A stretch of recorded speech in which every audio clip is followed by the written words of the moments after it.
Hello, ladies and gentlemen, and in-betweeners. I am your hostess with the mostest, Alexander, here for On the Rocks radio show, where celebrities and cocktails mix, and everybody has a cocktail tonight. I'm so happy to report. Tonight is our Filmmakers episode, with content creators of all levels, with Dropping the Soap's Paul Witten. I thought Dropping the Soap was a whole different type of movie, but it's not that. But she's my best friend, Gabriel Joseph, and CEO of Mighty Aphrodite Pictures, Jorge Xolalpa. Is that how you say it? Xolalpa.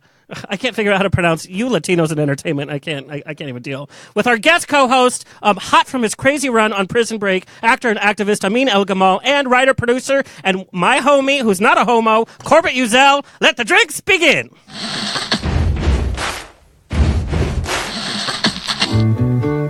Thank you for being. Life is a banquet, and most poor suckers are starving to death. I'd like to propose a toast. This is On the Rocks with Alexander, coming at you from Sunset Gower Studios in the heart of Hollywood, where I drink with your favorite celebrities and we talk about fashion, entertainment, pop culture, reality TV, and that's about it. So pop a cork, pour a glass, lean back, and enjoy On the Rocks every Tuesday at 7 p.m. on Universal Broadcasting Network. Fasten your seatbelts. It's going to be a bumpy night. Oh, look at that applause. Wow. Hello. It's Raining Men. Hallelujah. It is Raining Men tonight. All male filmmakers are here and people in film. I did reach out to the females, but they're busy actually filming, so wah. Before we get started, I know it's all fun and games here. We want to take a moment and express our sympathies to the friends and families of the victims of the bombing in Manchester. Horrible thing. So our thoughts are with you. We never get political here on the show. We never bring it down, but that needs a moment. So our thoughts are definitely with you. And a shout out to my loser comedy colleagues that took it as an opportunity to make Ariana Grande jokes. I am the most tasteless person in the world, but I cannot tell you how many tasteless jokes that I saw. It's not cute at all. Keep it cute or keep it mute. That's what we say here at On the Rocks. So just wanted to say that. Today, our show is sponsored by our mega media sponsor, Infusion Beach Club, which is the Las Vegas-style luxury hotel coming to Palm Springs in just a few months. We're going to be doing live broadcast poolside all year long next to the bar, so I'm very, very scared for that. Hello to our listeners around the nation on iHeartRadio, Universal Broadcasting Network, Player FM, Spreaker, Stitcher, TuneIn, Satchel, iTunes, and of course we are streaming on Facebook Live, on Hillcrest Social in San Diego, True FM in Ohio, and nationally on Reverie Network. My mom, Mama Rose, is in the chat room. She'll be answering all your questions at ubnradio.com. She has done her research so she can answer the simple questions, keep her company, otherwise she's going to drink the whole time, and God knows what's going to happen. I'm going to have a new daddy. Hello, Tony. So for those of you that have asked, Kurt, our engineer who gives us our weekly pun, he's interning for the next 3 months, so I'm stuck with Tony Sweet, the owner of UBN, actually. You. Oh, wow. Where did you get that microphone from? Your nightstand looks like it. And it comes with batteries. Yes, well, you need them. Thank you for helping us out, Tony. Sure, anytime. I love when old people still have roles in Hollywood. Oh, see how he treats me? Wow. You look like Ellen DeGeneres. I can't shut your mic off, you know that. Yes, that is true. I need to be nice.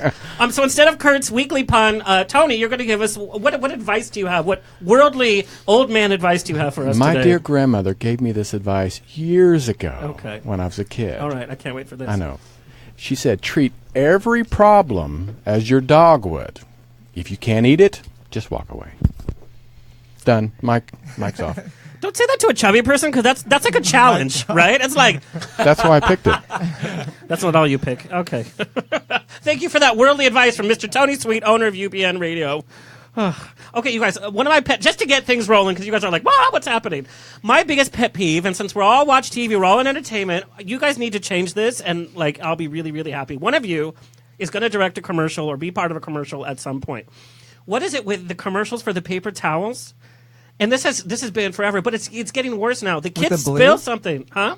Are you talking about like the blue ink or no? No, I'm not even talking about the ink or anything. I'm just talking about every paper towel commercial has the kid making the huge mess, and you're a father, and there's this huge mess, and a dog has run over, and there's like an old man with like a turkey on the counter, and every paper towel has the mom laughing and then cleaning up.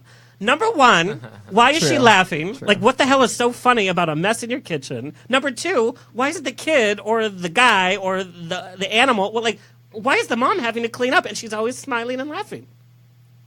It's the patriarchy. Okay, but like, what person is like, yay, a mess?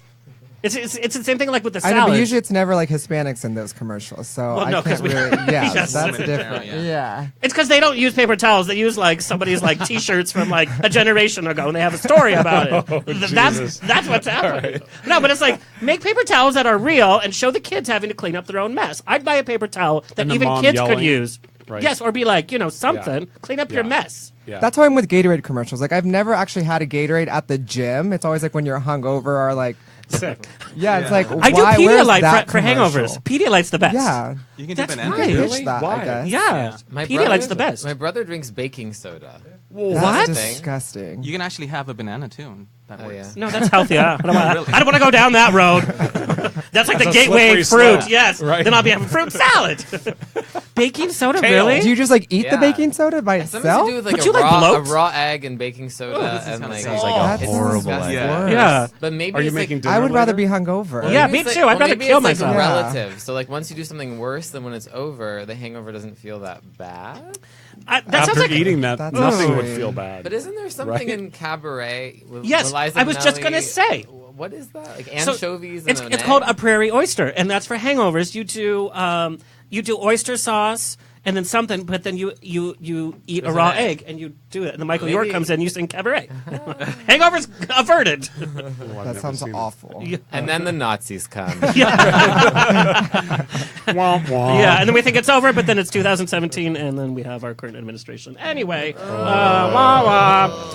San Diego, I am coming for you. June 10th is out at the fair all day long with Hillcrest Social. We literally take over the San Diego Fair, and I'm emceeing from 10 a.m. to 11 p.m. And they put me right next to the beer garden. All I can drink beer. I'm going to be live streaming and emceeing all day long. We have entertainment from Pepper Mache, Katie Brucknell, Ricky Rebel. So I will be there. Either come see me June 10th or watch my live streams. Yikes, I'm so scared. OC Pride, I am performing in my cabaret show June 24th at 4 p.m. What cabaret show's at 4 p.m.? That's the slot I Well, got. Pride, there's day drinking. Honey, my life is day drinking. That is true. And I'm going to be joined on stage by the shirtless violinist whose music videos are going viral. He's actually visiting. We're putting a little show together that we're going to be touring nationally, hopefully.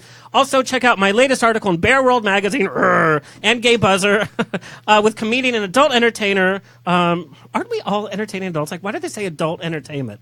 Like, That unless sounds you're a like porn. clown. It's not for Wait, kids. that's porn, right? Is that? I think Yeah, that's I think porn, that right? means Yeah, that porn. refers to porn. But, like, unless you're a clown, aren't we all entertaining adults? I guess. Yeah, I guess. Like when they say like pervert entertainment or like single man entertainment, right? Like that's more like to it. Pervert. Wait, speak for yourself. No, I'm live. My mom's watching. No, porn's bad. Do you say porn or porno? My mom and I actually had a fight about this. Both. I don't think I've ever said the word porno I never before. said Who porno. says so too. porno? I don't think those words I have think ever it's- come out of well, my I mouth think till it's just just now. I think it's just maybe? it's just like a generational thing. Yeah. I think. See, I thought it was a 70s thing, and then we made the big joke, and I'm like, Mom, nobody says porno anymore. And then on TV, like 4 different shows, young people were saying porno. I think I've both are never said acceptable. that. Porn and porno. But I we think. know in your household, anything's acceptable. That's so true. Yes, this one has a little person. Bring it on! I'm gonna watch it. But check out my picture with Wesley Woods here. Such a fun guest, and the article is really fun, talking about his life. He's a stand-up comic, and he's going to be coming back to guest co-host. But we had a really good time. Coming up on the show, Marianne from Gilligan's Island is coming on. I'm so excited because I love that show. Peter Page from Queer as Folk is coming. Carly Hughes from American Housewife, which is the only sitcom that I'm watching on network TV. And then next week is a real treat for voiceover acting. It's like a cartoon fantasy. E.G. Daily, voice of Tommy Pickles and Rugrats, and Babe, Pig in the City. Also Buttercup and Powerpuff Girls is in with Kari Walgreen, who is main characters in Teen Titans, Phineas and Ferb, Archer, and Star Wars Clone. And Carlos Alazraqui. All of these Latino. Alazraqui. Jorge, help me out. How do you say that? I have no idea. Alazraqui. I love Rocky. There you go. Yeah. That sounds You bad. have to come back next week just to introduce him. He was from Reno 911, but he also voices in Rocco's Modern Life, The Family Guy, and Fairly Odd Parents. He also did the Taco Bell Chihuahua guy. Like, that was his start in voiceover. Yes. What happened to that dog? They killed it. Oh. In a porno somewhere. Yes. Oh my god. All righty, let's get this show on the road. I want to introduce my guest co-host, Amin. You are coming back to the show, and I got a lot of listener email for you, by the way. Yes, you were a little tired that day. Hadn't you done like 4 interviews? Yeah, I had done some press. I did an interview earlier in the day, and then I was live tweeting it was my first episode on the show that day. I noticed your fingers seemed very tired. You could barely lift the glass. You were like, somebody I'd live feed me. tweeted with the East Coast, then I came here, and then I had to live tweet with the West Coast. So I wasn't totally present. Now, were tweets different from the West Coast to the East Coast? No, they just air at different times. No, honey, I know that. I'm saying. But were they like New York, where they're like, "Hey, what was up with that show?" And West Coast are like, "Hey, man, what was up with that show?" Like, was there different tone? No, I think it's this, I don't know. This show is airing right now, 10 p.m. Eastern time, just so you know. No, it was all. It is, yeah. I would say there's a higher volume in the East Coast. I mean, there's more of them. But I don't. Yeah, no, I don't. There's not like any like Bronx slang or anything. It's funny because when we get call-ins, and in fact, you can call in. What's the call-in number, Tony? Can you use your fancy microphone? You want me to work? Okay. 323-284-7826. Okay, can you say it slower, please? 323-284-7826. All right. You can call in with your questions about filmmaking, everything. But I've noticed I can tell if somebody's like from the Midwest. There's like a whole different tone from somebody from LA to New York. But no. No, there's a lot of international fans. So I get a lot of broken English, and sometimes I'm like, "What is that? Is that a nice thing?" And there's a lot of I get tweeted in like every language, but it's nice because Twitter can like let you translate it. But the translation's really funny. Terrible. I actually did it. Yeah, it's terrible. I actually did an interview that was in English that was translated to Arabic and then translated back to English. That must have been interesting. I know. I wish I brought it. It was really funny. It's like really funny. Amin has like a fetish for like wind up bunnies, and Yeah, you're like, there's no, I something was like, like- I like Easter. I don't know. Instead of like saying a big hit, they're like Amin's big explosions. Well, that's a Back to porno. yes. Back to porno. That's a whole different movie. So you are not new to the show, but I want to introduce Corbett. Corbett, we've known each other, we were just saying, for the past 10 years. Let me just read a little bit about Corbett. He's covered a lot of ground in the entertainment industry, currently developing TV shows for A. Smith and Company Productions. Prior to that, he produced commercials for brands such as Hyundai, Toyota, and P&G. And before that, he financed feature films and TV shows distributed by Lionsgate, Touchstone Pictures, and NBC Universal. Corbett is a longtime friend of mine from the banking years ago. And you've worked in all kinds of environments of film, good, bad, independent. Yeah, now, good you know. and bad is right. Yeah. I've been around for sure. Now, how do you juggle all that? Because you also, you have a family, you're a father. You know, when, like, all of us, like, what responsibilities do we really have? We're all, I think, single. I have a cat. I have a dog. Exactly, we're single. Now you know why. No, but it's like our response. Like, if we want to be a starving artist, we can be a starving artist because we only have to answer for ourselves. Sure. You have a family to answer, so like, how do you deal with like, let's be in entertainment. This is my dream, but you have to, you know. Yeah, no. You have to pay the bills. Yeah, kids is a horrible decision. Oh, if you I know. Choose entertainment. It sounds like it. Yeah. Kids ruin everything. No, just period. Like Disneyland, no. Chuck E. Cheese, they just ruin stuff. Yeah, no, it's layers and layers of complication. It was a horrible decision, but now I'm so happy. Your kids actually are cute. You know when your friends have ugly kids, you can't, like, there's nothing that I can say because I will not lie. I'm just like, I'll tell them. yeah, but your kids are cute. Who said that? I'll tell them. Well, Yeah. awesome. You're real fun at baptisms. Yeah, no, truth. It's hard. It's the starving artist thing. Forget about it. I have. It's virtually taken me out of the industry at points because it becomes the responsibilities are just too much. So they're rad, and what ends up happening, and that's the crazy thing, is that you're, and it's so sappy, but you're in love with these little effers, and you start making decisions in their favor, and your own kind of wants, needs, and desires are backseated, And that's kind of just what happens. So that's why This I is also why we're all don't single. do it. Because we Yeah, don't because do we're anything. selfish. Do it. No, but here's the thing. It's like, so if you guys suffer as a family now, but then like Jim Carrey, I think he was dating somebody had a kid, and it was before like, In Living Color had hit, so he could not support anything. But now, of course, he could write a check for whatever he wants. So, like, how far do you keep going in terms of being penniless before like you give up your dream? I think really what it is that and I think this goes for everybody. It becomes a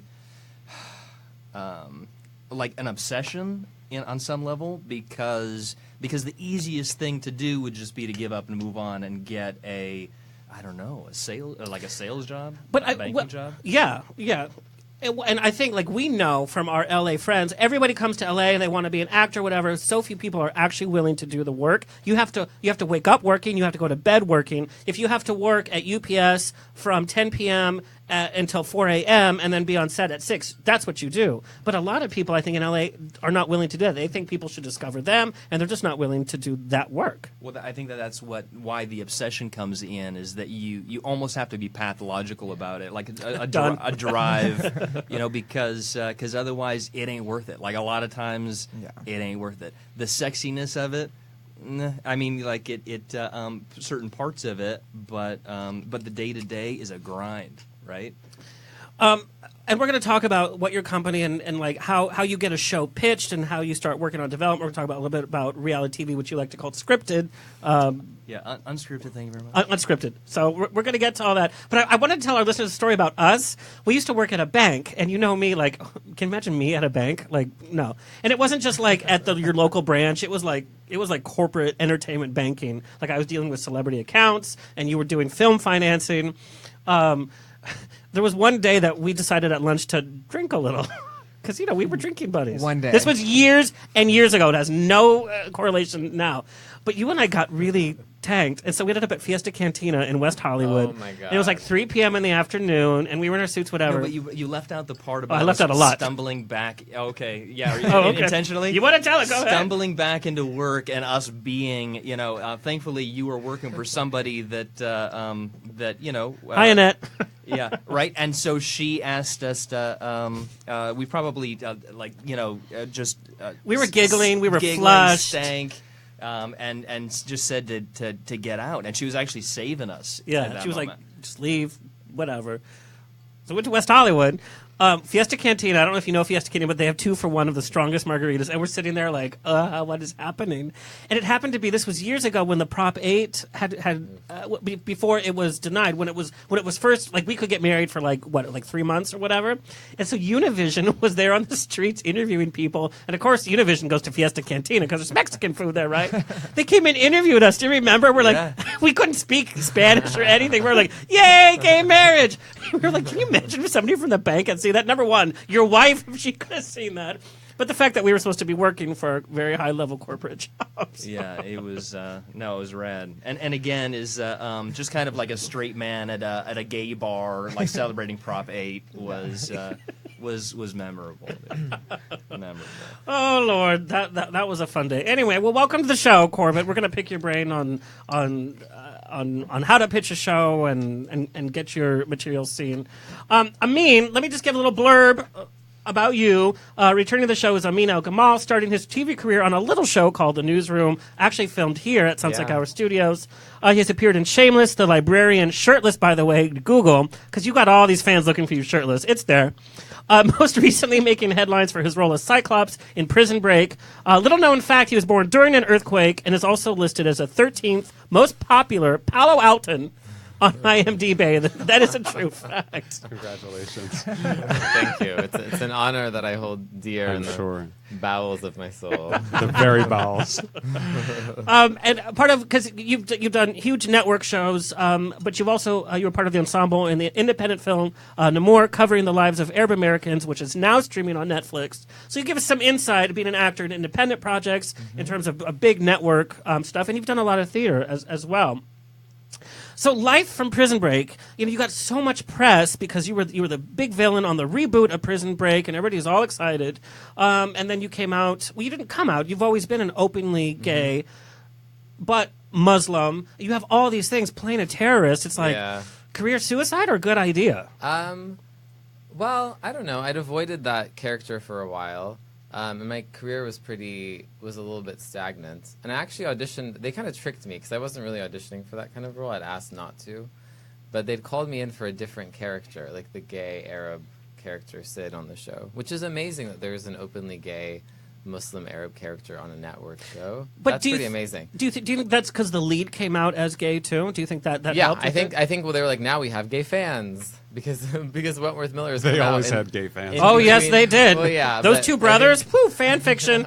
Yeah, I was wondering if there was like offshoot porn. There must be. Porno. Porno. Yeah. Porno. So I was called back for that character too, and then the creator of the show like last minute sprung me this character, and I literally laughed when I read it. I was like, one-eyed like ISIS guy named Cyclops. This is awful and not good. But I don't know. I just jumped in. I just like committed to it, and I found a way that I could relate to the character, and then shockingly was offered the part. It was Well, you brought so many different aspects to it because it wasn't your typical like big yeah. I villain. think You were I this, think like, because sneaky snake. because first of all, like I have that the religious and ethnic background. Though my character is not religious at all, but I have that background. I was able, and because I am who I am, I was able to add a little bit of complexity, or at least attempt to, as much as I could as a villain who had to fulfill the role of making their lives, the heroes' lives, as horrible as possible. So I think there's some of that. There was some, it's a show that is very action oriented. There's like many plot lines, so a lot of like the kind of human acting moments got cut. But I don't know. I was proud of my performance, and I think it gave me a platform to talk about things that I wouldn't have had. And I think, unfortunately, as a person of color in this business, you just have to make some compromises until you don't have to. And I was going to ask about that because you've been written about in every gay publication, and it's gay. Are you gayed out now? You're like, okay, I've talked about it. Yeah, well, I just think there's other I'm proud. I'm not going to hide it or try to shrink back into the closet, which I don't think is possible. But there are other aspects. I've seen you like your clothes ensemble. There's no room there for anything else. Yeah. So yeah, I don't want to pigeonhole myself, but I also think that if we keep hiding, then we'll never have the ability to be free, And I think like masculinity and heterosexuality is put in the forefront, and that doesn't hinder anyone's career. So why should homosexuality? I love it. I love it. Talking a little bit about your action, I wanted to play your denouement, so to speak, in Prison Break. I love this scene. I was watching at home like a little girl because we had already met because you'd been on the show, and I'm like, go Amin! And I was like, ah! I was like a mom. So let's watch this scene from Prison Break. They have it online? Yes, girl, we get access to everything. This is a real show. I mean, I know I didn't mean that it wasn't. Come on, Tony. I have faith in you. Okay, well, can you try again? Okay. Refresh, Tony. Okay. But it's your big action scene. So Tony, try to find that, but can we play... There we go. Okay. It's this big action scene, and it was the climax kind of for your character. We're going to play the scene as viewers saw it, but then we're also going to play the rehearsal reel. You guys filmed in Morocco. Yeah, that scene was in Morocco. We were in Morocco for about 3 weeks. It was incredible. I am super lanky and uncoordinated, so they put me in like very intense boxing training and arms training, and I had to beg the stunt coordinator to get up early in the morning and to practice the fight with me at the gym at the hotel before he went on set. And then Wentworth was kind enough to rehearse with me a few times. Oh, I'm sure he was up for it. Private coaching. Let's take a look at this scene. And you can kind of talk us through it.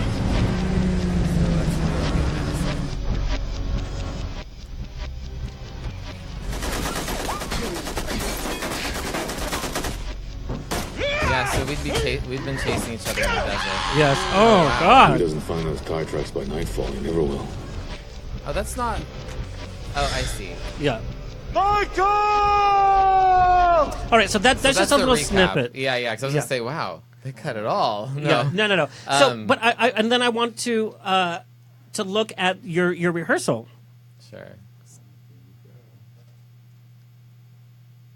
It's fire. There's something on the seat. And that's one where stunt double Colby. He's amazing. Did you make those noises on set? No, that was okay. I was like, no, we actually shot real guns. So. Nothing here. Yeah. What about underneath? In blanks. This is the first time I learned it, so please be kind.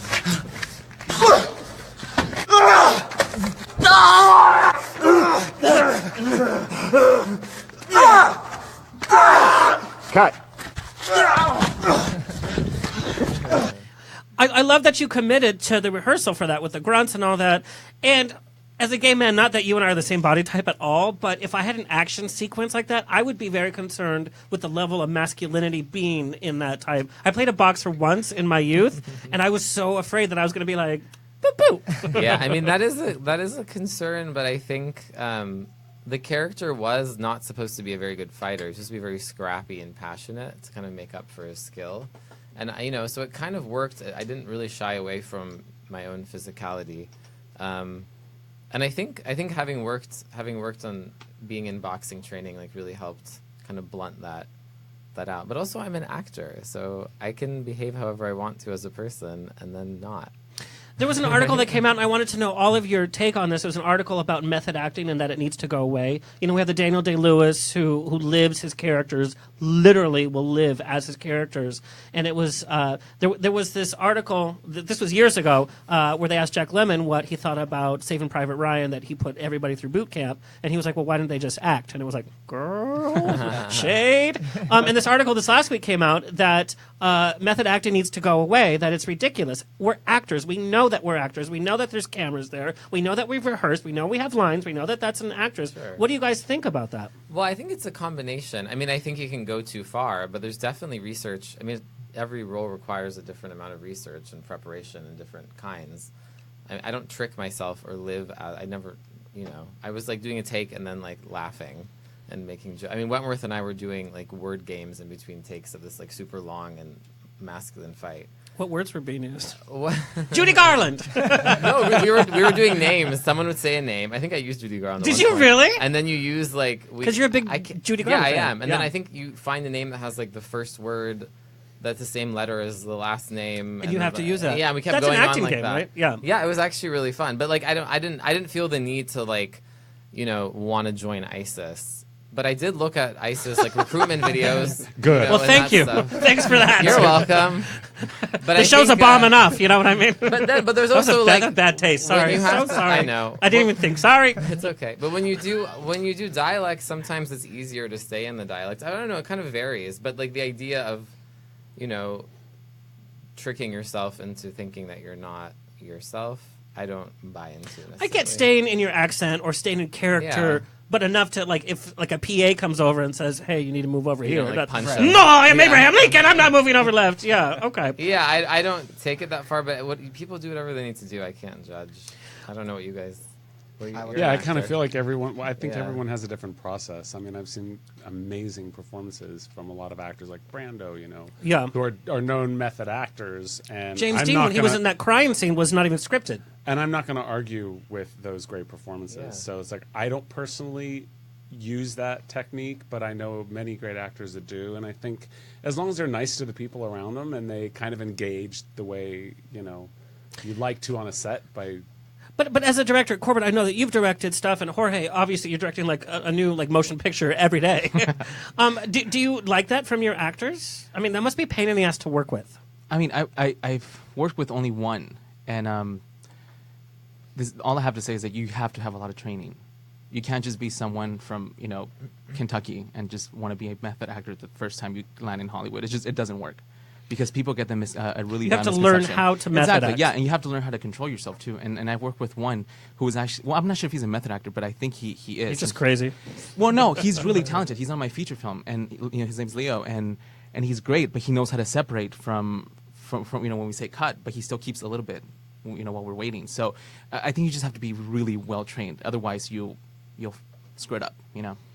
Yeah, I mean, I think it could be tortuous, like like masochistic. Tortuous? Yeah. Is that a word? You just made that up, Trump. Hell yeah. Tortuous? Yeah. Really? Yeah.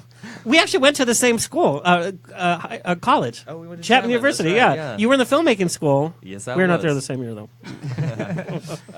I mean, I can't say that I have a lot of experience with it, but it seems to me that that you just like anything else, just need to be healthy with it, and for me, having a little bit of acting experience, just a little bit, I think that it makes sense though, because you do want to have some kind of connection to it. Prep right, and then have some connection to the character. Don't lose it, because and be able to find it again when you're going back into that character. Like Meryl Streep stays in her accent all day long. Like that's what. Yeah, I think that's Exactly. like a And who's going to technical argue thing, with kind her of. performance? Well, You know what I mean? yeah. Like, that's the thing. If it doesn't affect the other actors, I don't know what you were going to finish saying, Corbett, but I kind of feel like as an actor, if you're working with someone whose method, as long as it doesn't become so much about their process that your process is negated or the other inflicted actors. upon. Right.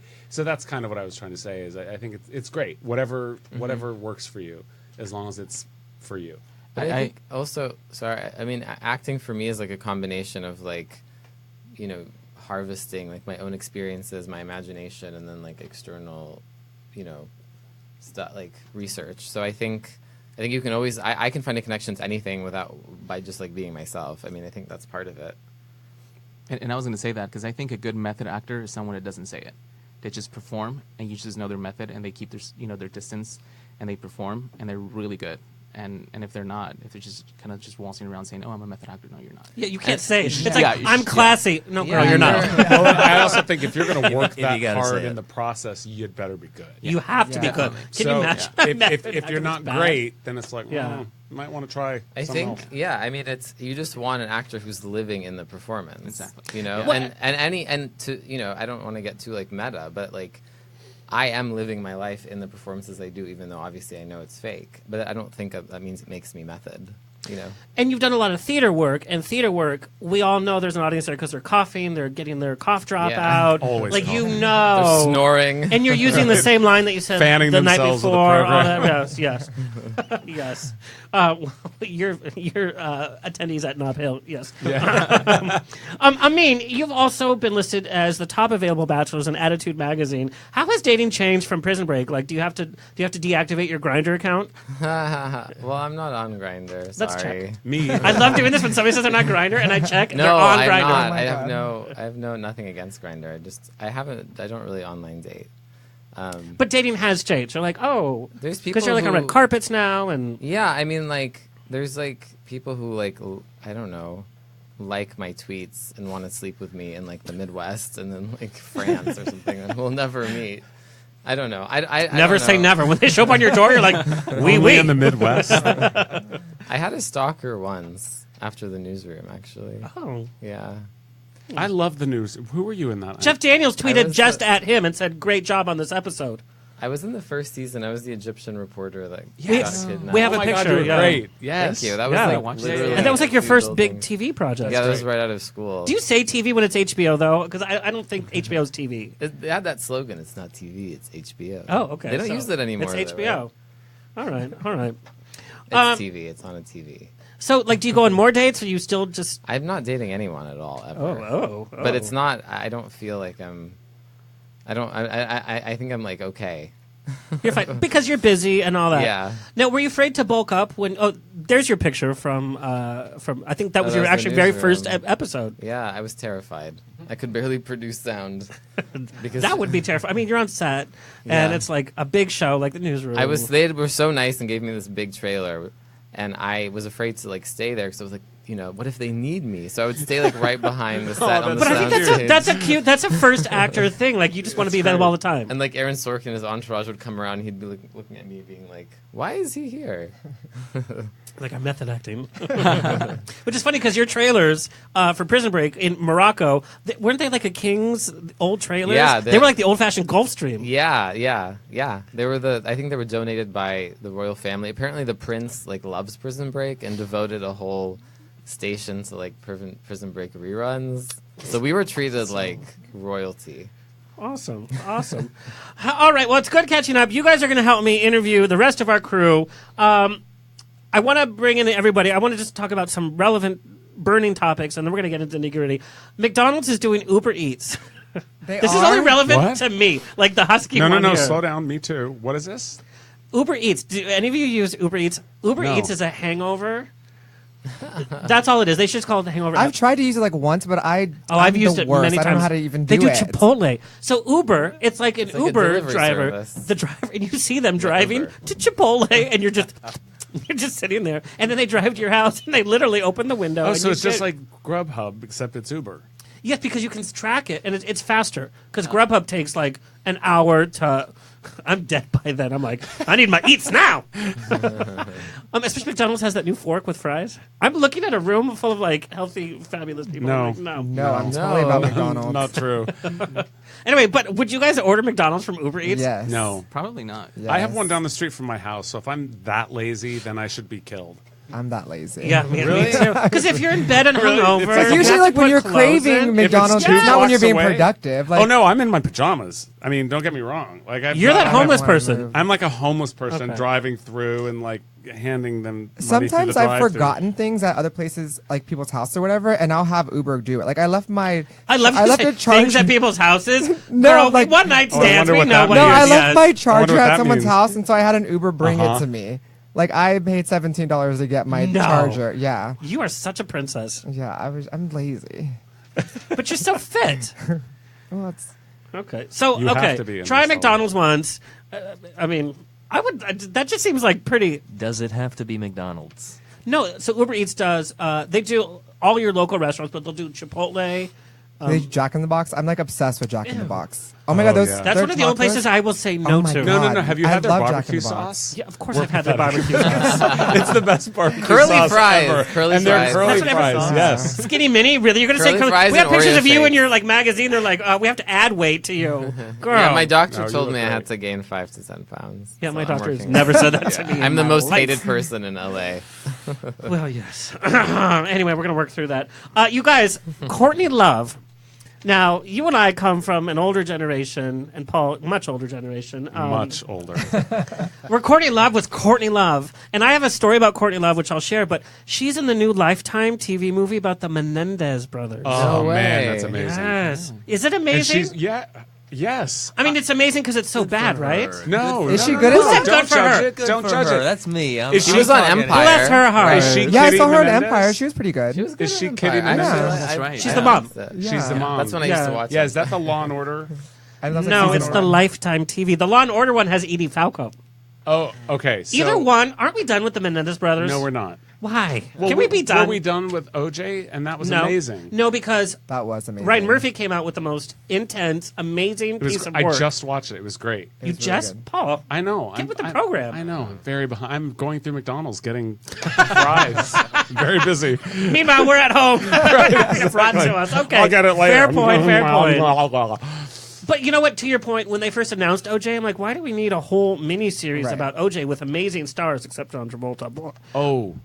But Oops. But then the first few episodes, you're like, wow, because we got to see about how the system works, Right. and then about what really happened. I was like, wow. And But I what- don't really care about the Menendez brothers. I'll be honest. Oh, I guess I do because I actually auditioned to play one of the brothers a million years ago when that was happening. Yeah. And It was probably I went for to the Lifetime. trial. No, it was. You went to the trial? I went to the trial, and I got Shut to know up. Dominic Dunn, and he invited me over to his hotel at the chateau. And no, we didn't. but Room it was service. You didn't get out of the room that day. Uber Eats. Yeah, and it was fascinating to Uber watch Eats. legal arguments and to watch those lawyers, Leslie Abramson and Just for the Pamela outfits. Bazanich. It's like Dynasty on a day-to-day basis. And it feels like ages ago, but it was really compelling to watch these brothers testify about this abuse and just to see the legal fights back and forth that they would have without the jury and without the brothers in there was absolutely fascinating. So I am curious to see it. Because that was one of the great things about the OJ movie, right? was watching. But the it wasn't about inner him. workings It was of about the, the people around him. Yeah. I don't give a shit about OJ. That's I really exactly cared about what I'm everybody saying. else. It's about the legal arguments and the case, possibly. All so if right. it's about that, I think it could be interesting. Give it a shot, Alexander. Come on. But then All again, right, it's Paul. Lifetime. Open you've your inspired. heart. Oh, my what? Heart. Might as well say kidney, sweetie. They're both gone.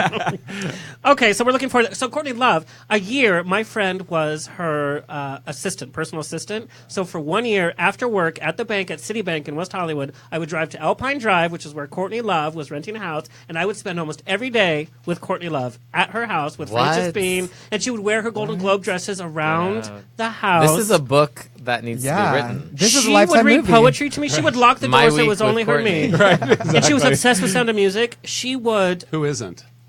I hate Sound of Music. It's the only musical. Take my card away. I I've don't never care. seen it. You're what? I know. Okay, I that's need even to- worse than that's hating really it. bad. Wow. It's on my list of things. to haven't. do. Don't knock it until you try it. Try it, then Amin? knock it.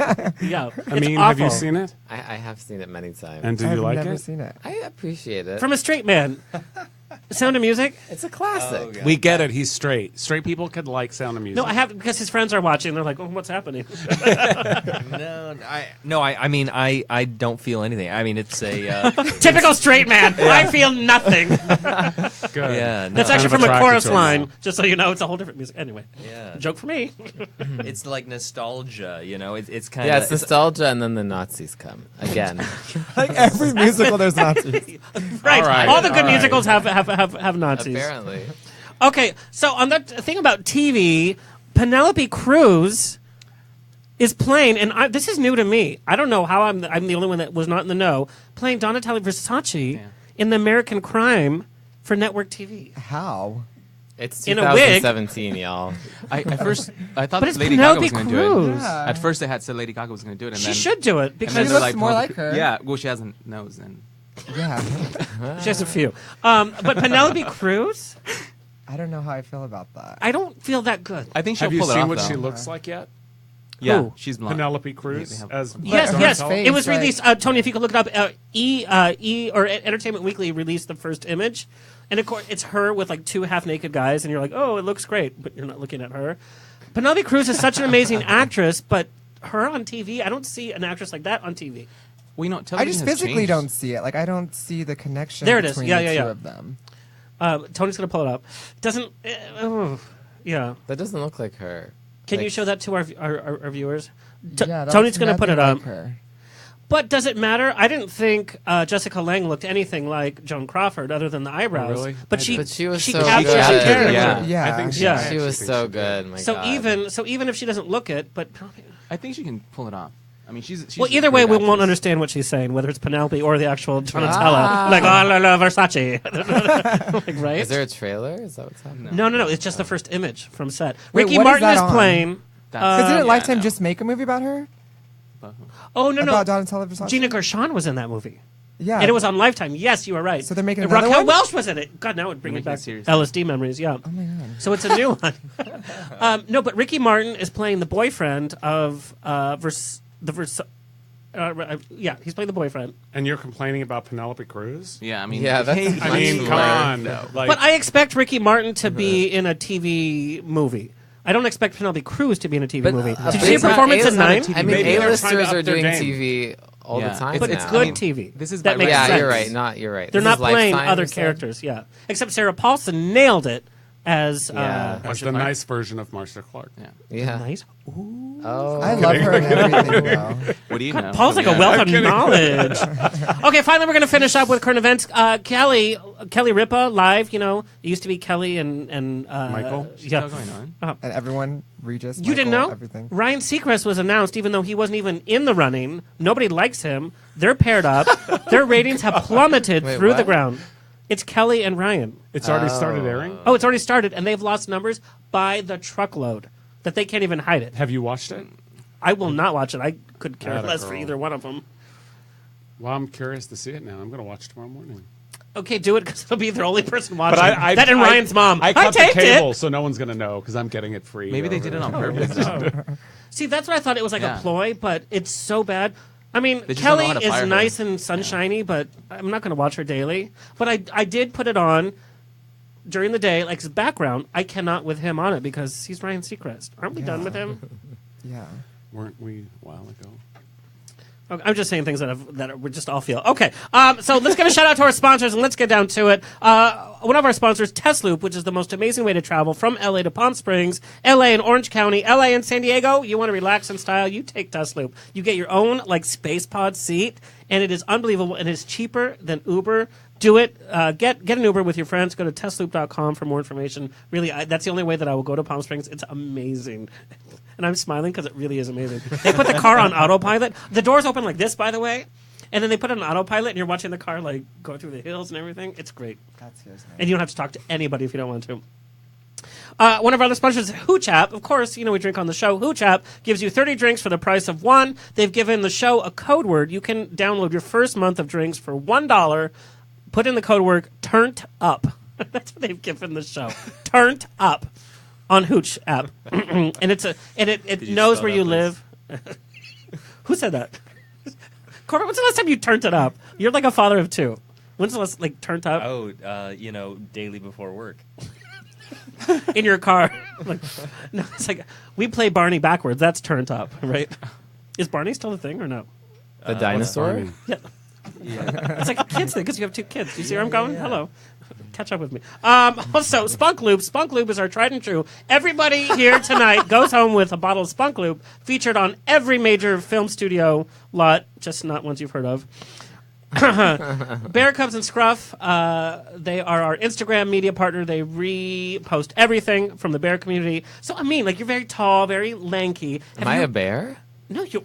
Oh, I'm sorry. I didn't know what this You was don't even... No.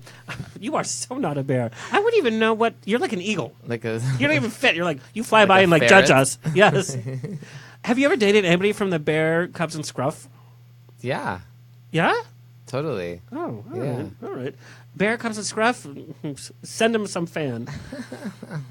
Thank you to our fashion sponsor, Swish Embassy, and Zoo for the People, which offers men's accessories. They also help the environment with conservation efforts on WWF and Wild Aid. And finally, our Moment of Shade by Panache Optical Gallery in Palm Springs and Gurneville. They do all of the sunglasses for the stars. I have my own personal Betty Davis circle glasses that they've given me. They give us our weekly Moment of Shade. Our weekly Moment of Shade is brought to you by a game hunter who trespassed on a breeding ground from elephants in an African preserve.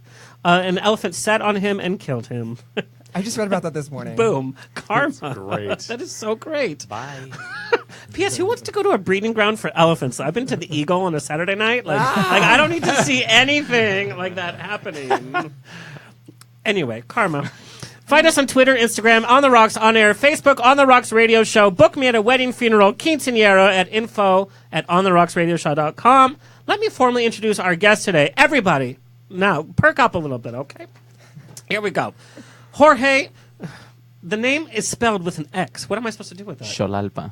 Xolalpa. Am I the worst Latino in Hollywood? Probably, yeah.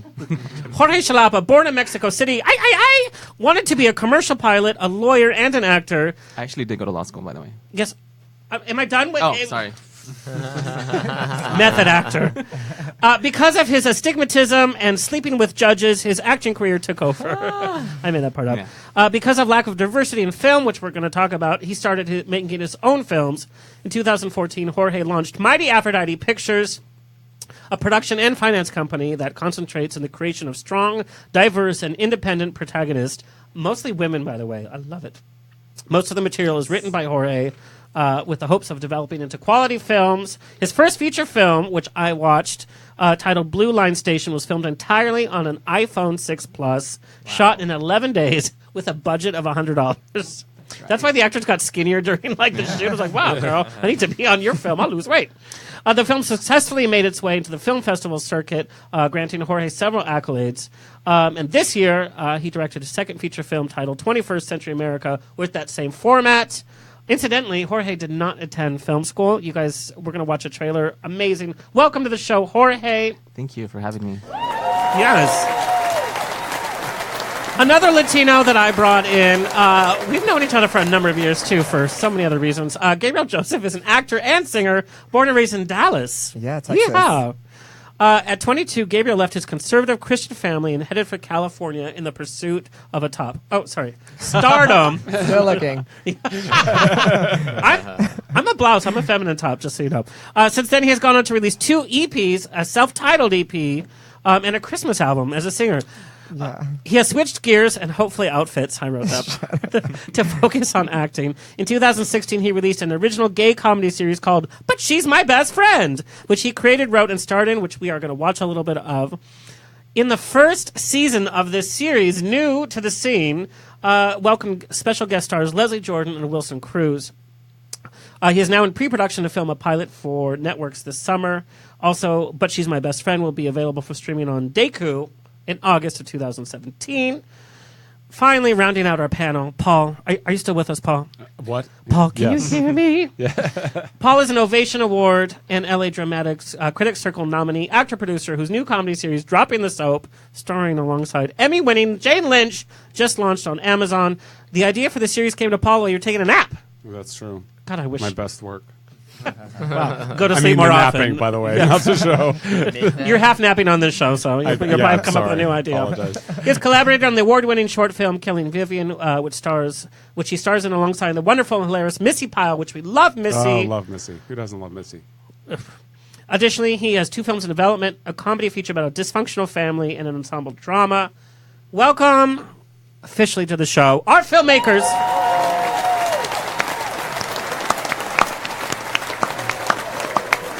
Now, the reason why you guys are here is because your content is so different, and the level of where you guys come from. Like, Gabriel, you're like, I have an idea for a web series, and let's do it, which a lot of people have, and I want to talk to you guys about the oversaturation of content.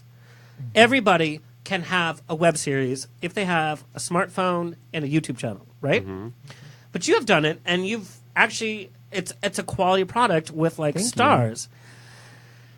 How did you get to that high quality, not having any formal training or anything? Like, how did you gather your troops?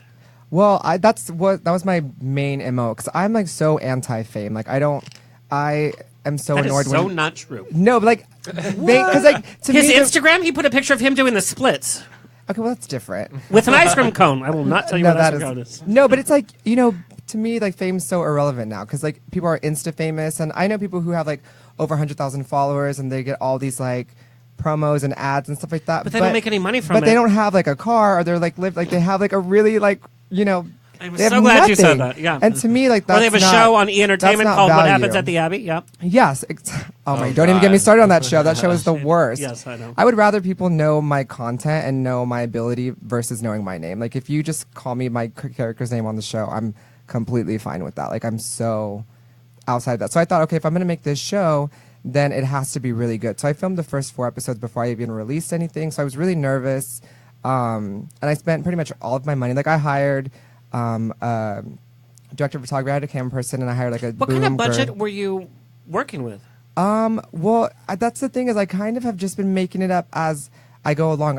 So I interviewed a bunch of people who were kind of working in this industry, did like web series and like Boom and all like sound and stuff like that. So How'd it's you like, put the I word don't out know. though? Being new, like, did you go to Craigslist That was the and hard be part. like, I put it everywhere, and nobody wanted to work with me, because it's like, you know, I would explain the show. It's about like 2 gay best friends and just kind of like their lives, and people are like so not interested in that. because it's been, I mean, every Yeah. web series about is 2 gay Yeah. friends, because every 2 gay guys want to put on a web series. Yeah.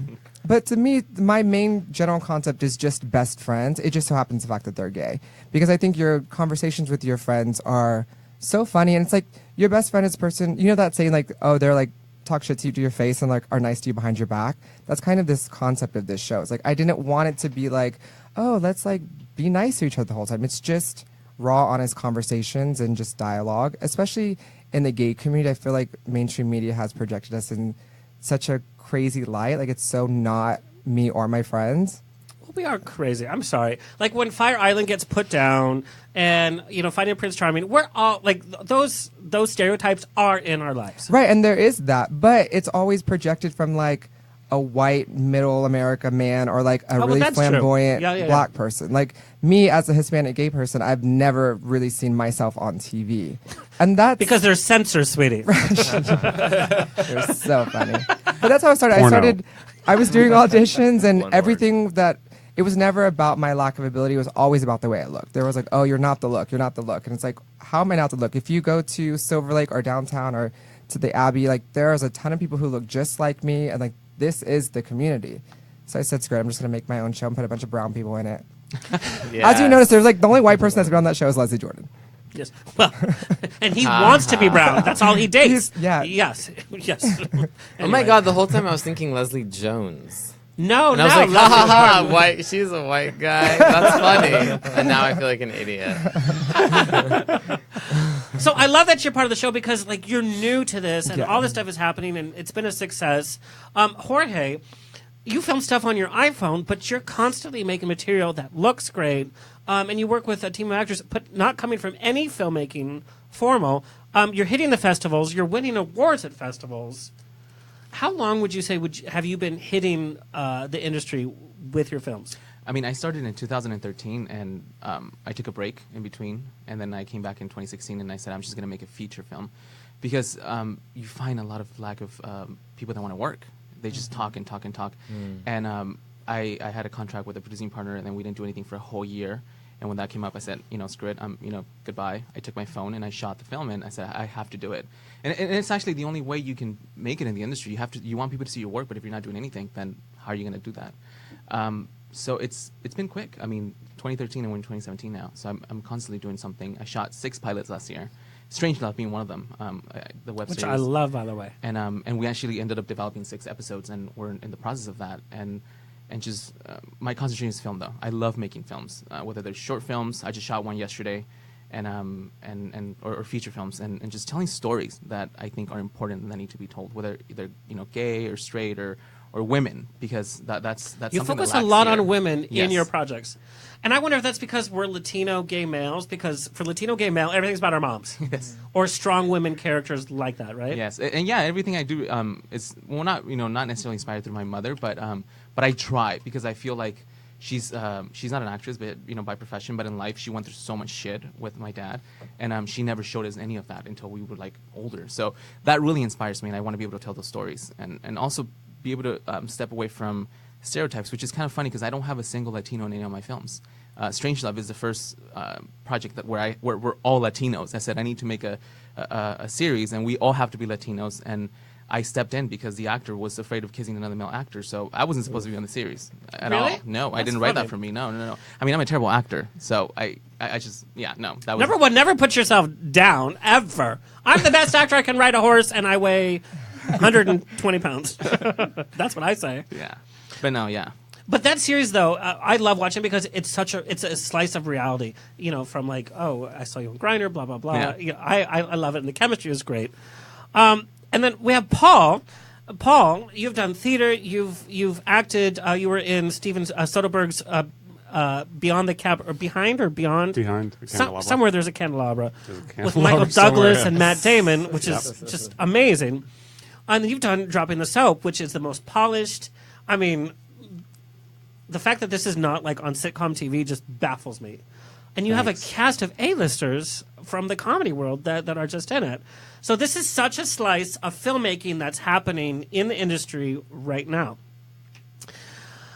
Where do we even begin? I want to talk about putting yourselves in your own projects, because all of you have put yourself in your projects. And I mean, you're in the independent film. Have you ever been attracted to be like, I want to be in control of this, I want to direct this? Oh, yeah. I mean, I have a huge amount of respect for all of you because you're just doing the damn thing, I've gotten really frustrated with the parts that have been available to me, and I have a feeling as I continue to work within, the business in a more traditional way that the part that might be like my thing is something I'm probably going to have to write. So I look up to you all, and I'm learning from all of you. I wrote a short film in 2015 that went to a few festivals. That was really great. I made a lot of mistakes, but it was a good place to start. I learned a lot from that. And Corbett, you've directed and acted. Is it wise to put yourself in your own projects? Oh, it's so hard, and likewise, I'm a whole lot of respect, mad respect. Did you just raise the roof? This is the straight guy on our show. He just rose the roof. Yeah, party of one, raising the roof. No. I mean, it's so hard because I've done it. Produced, written, directed a piece, and I got beat up doing it very early on. So since then I've done it all, but more. Individually, the roles have been more individual. So to do it all is it's very hard. And it's a whole different energy, like the producer hat versus an actor. And I'm super curious to see how you guys navigate that, because it just feels like a different. I feel like if I'm on set acting, I don't want to worry about like did the catering come or those kind of like or producery things. Well, it's funny because Paul, you and I have chatted before, and you said that actually, having all these actors on set for your piece, that's a lot of intimidation. But because you had to act, it took a lot of that nervous energy because you're like, you acted very naturally, and that you weren't so focused on being nervous about that because you were worried about the whole show. And my producing partner, Kate Mines, and I, we're both in the show, Dropping the Soap, and we're both kind of the primary producers, and I'm the showrunner, so I'm in almost every scene, and I'm kind of running the show. So there wasn't a lot of time to be nervous, and then you'd find yourself in the middle of a scene with, John Michael Higgins or Jane Lynch or Diedrich Bader, Missy Pyle, these great people that I look up to, and I'd worked with Missy, so that was fine. But you kind of stop in the middle, and you realize like, oh, this is happening now. Like I was worried about the catering. So it's really important catering. But it is because you're kind of like daddy on the set. And you're trying to make sure everything runs smoothly. And I had so many great people on a crew that were helping, so I certainly wasn't alone. But just in my own head, I had so many things that I was thinking of that it was great as an actor to not get too in my head. I don't know how you guys felt, but it was freeing. I thought it was. I loved producing. Well, you love playing daddy too, and I love playing daddy. Yes. Let's look at the trailer for Dropping the Soap. It's so funny. She isn't dying, Swasan. Don't say that. Not when I can save her. Guys, hold up. We almost had a real tear. The network just hired Olivia Vanderstein. Is that bad? I'm Olivia Vanderstein, and I've been asked by the network to replace the executive producer for Collided Lives. It's a dark time for everyone at Sunview River Falls. You're having people voted off the show? Welcome back. How was your nap? You. Gone. Face cancer. Television is changing, and Collided Lives will be changing with it. No! Oh, I'm so glad you're on board. Listen to me, you chubby little muppet. I am Collided Lives. It might as well be called Collided Julians. That's how important I am to the show. I'm your long-lost childhood love detective. Your wife is dying of very rare ear disease, and my brother's head writer. So you do the math.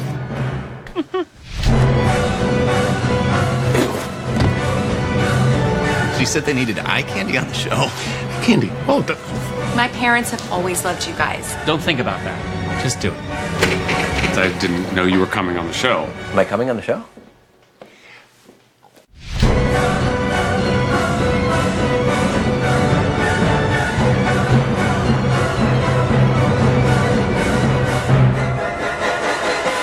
I love it. It's so good. And it is so good. It is. I've seen the whole thing. I have seen the whole thing too. Did you write the whole show? Mandy Fabian is the primary writer, but she and I, yes. So how did you cultivate this amazing cast together? The idea is great. It's like Waiting for Guffman meets Young and the Restless meets reality TV. Like it's all of that. Sorry, unscripted series. It meets all of that. How did you gather this together? Because we've all come in contact with people that like us and we like them. But when you're like, I'm going to put my name to something. You know what it was? Amin and I were talking about this in the green room a little bit, that all of us here have kind of been involved, or I think most of us, in theater in some capacity in Los Angeles. And it's been a really great opportunity to meet amazing artists. And so you separate the wheat from the chaff a little bit, and I met my producing partner, Kate, and she's a real go-getter, and she's a doer, and I hope to try to be that as well. And so it was a meeting of the minds, and we decided we wanted to create a show for ourselves, and we wanted to work with our friends and hire our friends that we loved and reach out to people whose talent we really, were impressed by, that we thought was beyond us. And, I mean, the worst thing they do is say no and just get it made. So it was really... It started off very small and just as an opportunity for us to create something together because we adored each other. And now we hate each other, but we have this great relationship. That's part of the process. You I hate adore your her. creative team at some point. We're like, it's very brother sister. I adore her, and we shot it, and now it's on Amazon, and so it's been a great experience. But it was really just approaching people and asking. I love that you said that. My podcast that could first started. You have to ask. I'm like, when I first started my first year, it was like I put out the call to everybody. Academy Award winners, Golden Globes, Tony Award winners, Emmy winners. Unless you ask, a no means great. I'll call you in 6 months.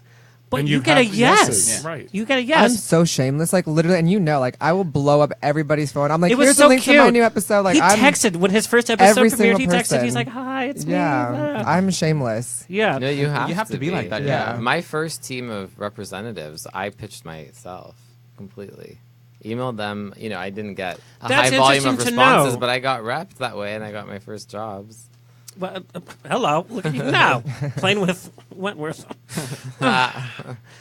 So that's good. And like I was going to say, Wilson Cruz and Leslie Jordan. Yeah. In your first go, and you had nothing to show. Like, here's my filmmaker resume or bio. Yeah, and that's the thing, especially because I am directing and editing and writing it. And so it's kind of like, oh, let me send you my script. And people are like, well, what the hell have you done before? And I was like, well, here's the thing. I used to do music, but I mean, to me. And if you Google Gabriel Joseph, your music, I'm not even making fun. Your music is great. It's had this not. like punk Lady Gaga type. That was the thing. Yeah, before like I was in doing heels, you're doing like high kicks I had and like singing Ethel 12 Merman. personalities to my music. And then like 2 In years life. later, I came out with like a Christmas album. It's like, Yes. I was going through. You guys need to see the cover of this Christmas Don't. album. I didn't even, no, I didn't put it, It's I was like, horrible. See, to me, with music, girl, you're I right. was doing what I thought people wanted to see. So I was always trying to play, oh, this is what's big right now. This is the character. Let me become this person. And even when I got into acting, same thing. I'm like, oh, this is how I'm supposed to act or whatever. And now I'm just like, with this show, I'm like, screw it. Like, I'm just going to be myself, and I'm just going to write about what I know and how I feel and what I think is funny. What I love about your show is it's very simple. Yeah. It's to the point, it's to the comedy, it's to the personality. I click on the next episode because you keep it nice and concise, and it's like, I like the personalities. Let's look at the beginning clip of you and Wilson Cruz. And I have to say, getting Wilson Cruz, it's not like, oh, he's in West Hollywood time, he'll do it. He's very pointed about what he does. Yeah, and he's really so sweet. He had just filmed 13 Reasons Why. Like, it hadn't even come out Yeah. yet, and he was telling me about it. And I'm like, oh, okay. Like, well, thanks for coming to, like, my shitty show. It's like, he was so sweet, and I didn't pay him or anything. He was just being a supportive friend, and I was really appreciative for that. We have to call in a lot of favors in independent films, right? Yeah, It's like, yeah. my mom will make you an enchilada. I offered to blow him. He turned it down, but... Oh, he's heard. I know. The offer's on the table. Some pots belong on the back burner. Anyway, let's watch a little bit of But She's My Best Friend. So it's nice to finally meet you. Likewise. I feel like we've been talking forever. I know, right? So, before we ordered, there was something that I wanted to tell you, and I probably should have said something earlier, but I'm sober. Oh my god, me too. Where the hell's that waitress, right? No, I mean, I don't drink. Oh. Yeah. Are you an alcoholic? I think my roommate's an alcoholic. No, I just don't like the way it tastes. You get used to it. Anyway, I just thought I should tell you, because sometimes guys freak out, and I don't want you to freak out. Oh no, I'm glad you told me, because I too am not really a drinker, so. Oh. Yeah. Really? Mm-hmm. So much in common. Yeah, because your friends tag you in a lot of drunk memes. What? No, they're just kidding, because they know I don't drink. I mean, I'll have champagne on New Year's, but that's Right. about it.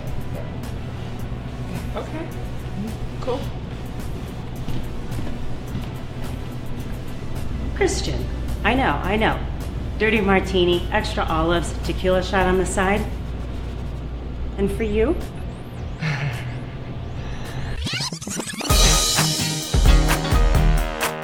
I was going to play a clip, but that's actually your real life. And that's like what the show is. Like, I'm really that messy.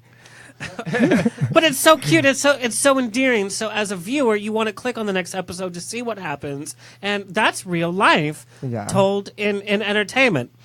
Jorge, I want to get to you.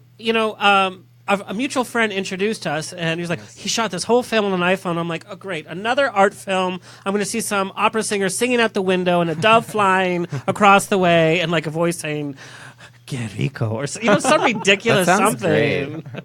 Yeah, that's my next idea, though. But then I looked at your other stuff where you film with other means, and it's like you have a certain eye, but I'll be honest, I have a little ego. I was like, he didn't go to film school. He had all this other stuff going on. Really, like, what's going on? I'm gonna take a little peek at your trailer here.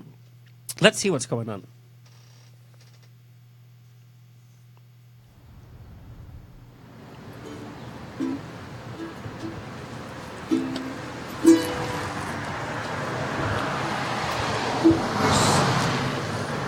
Where's your car?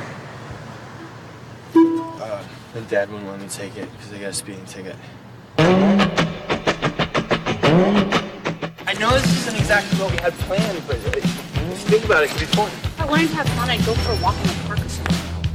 Seriously? Oh my god! Oh my god! You had to do one thing, okay? That's it. I just needed a ride. I'm sorry. I catch a paper boy, but things don't really change. I'm standing in the wind, but I never wave bye-bye. Did you tell your mom? But I try.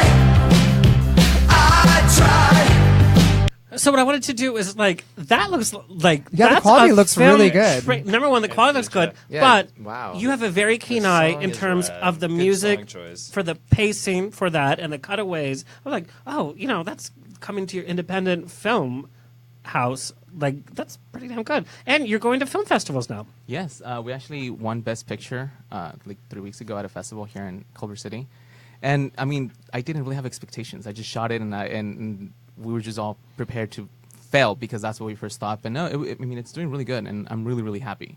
It's like my baby because well, it literally is my baby. But yeah, It's a very sweet, sweet film. I watched the whole thing, and it's very sweet. I'm interested that you didn't make it about a gay story.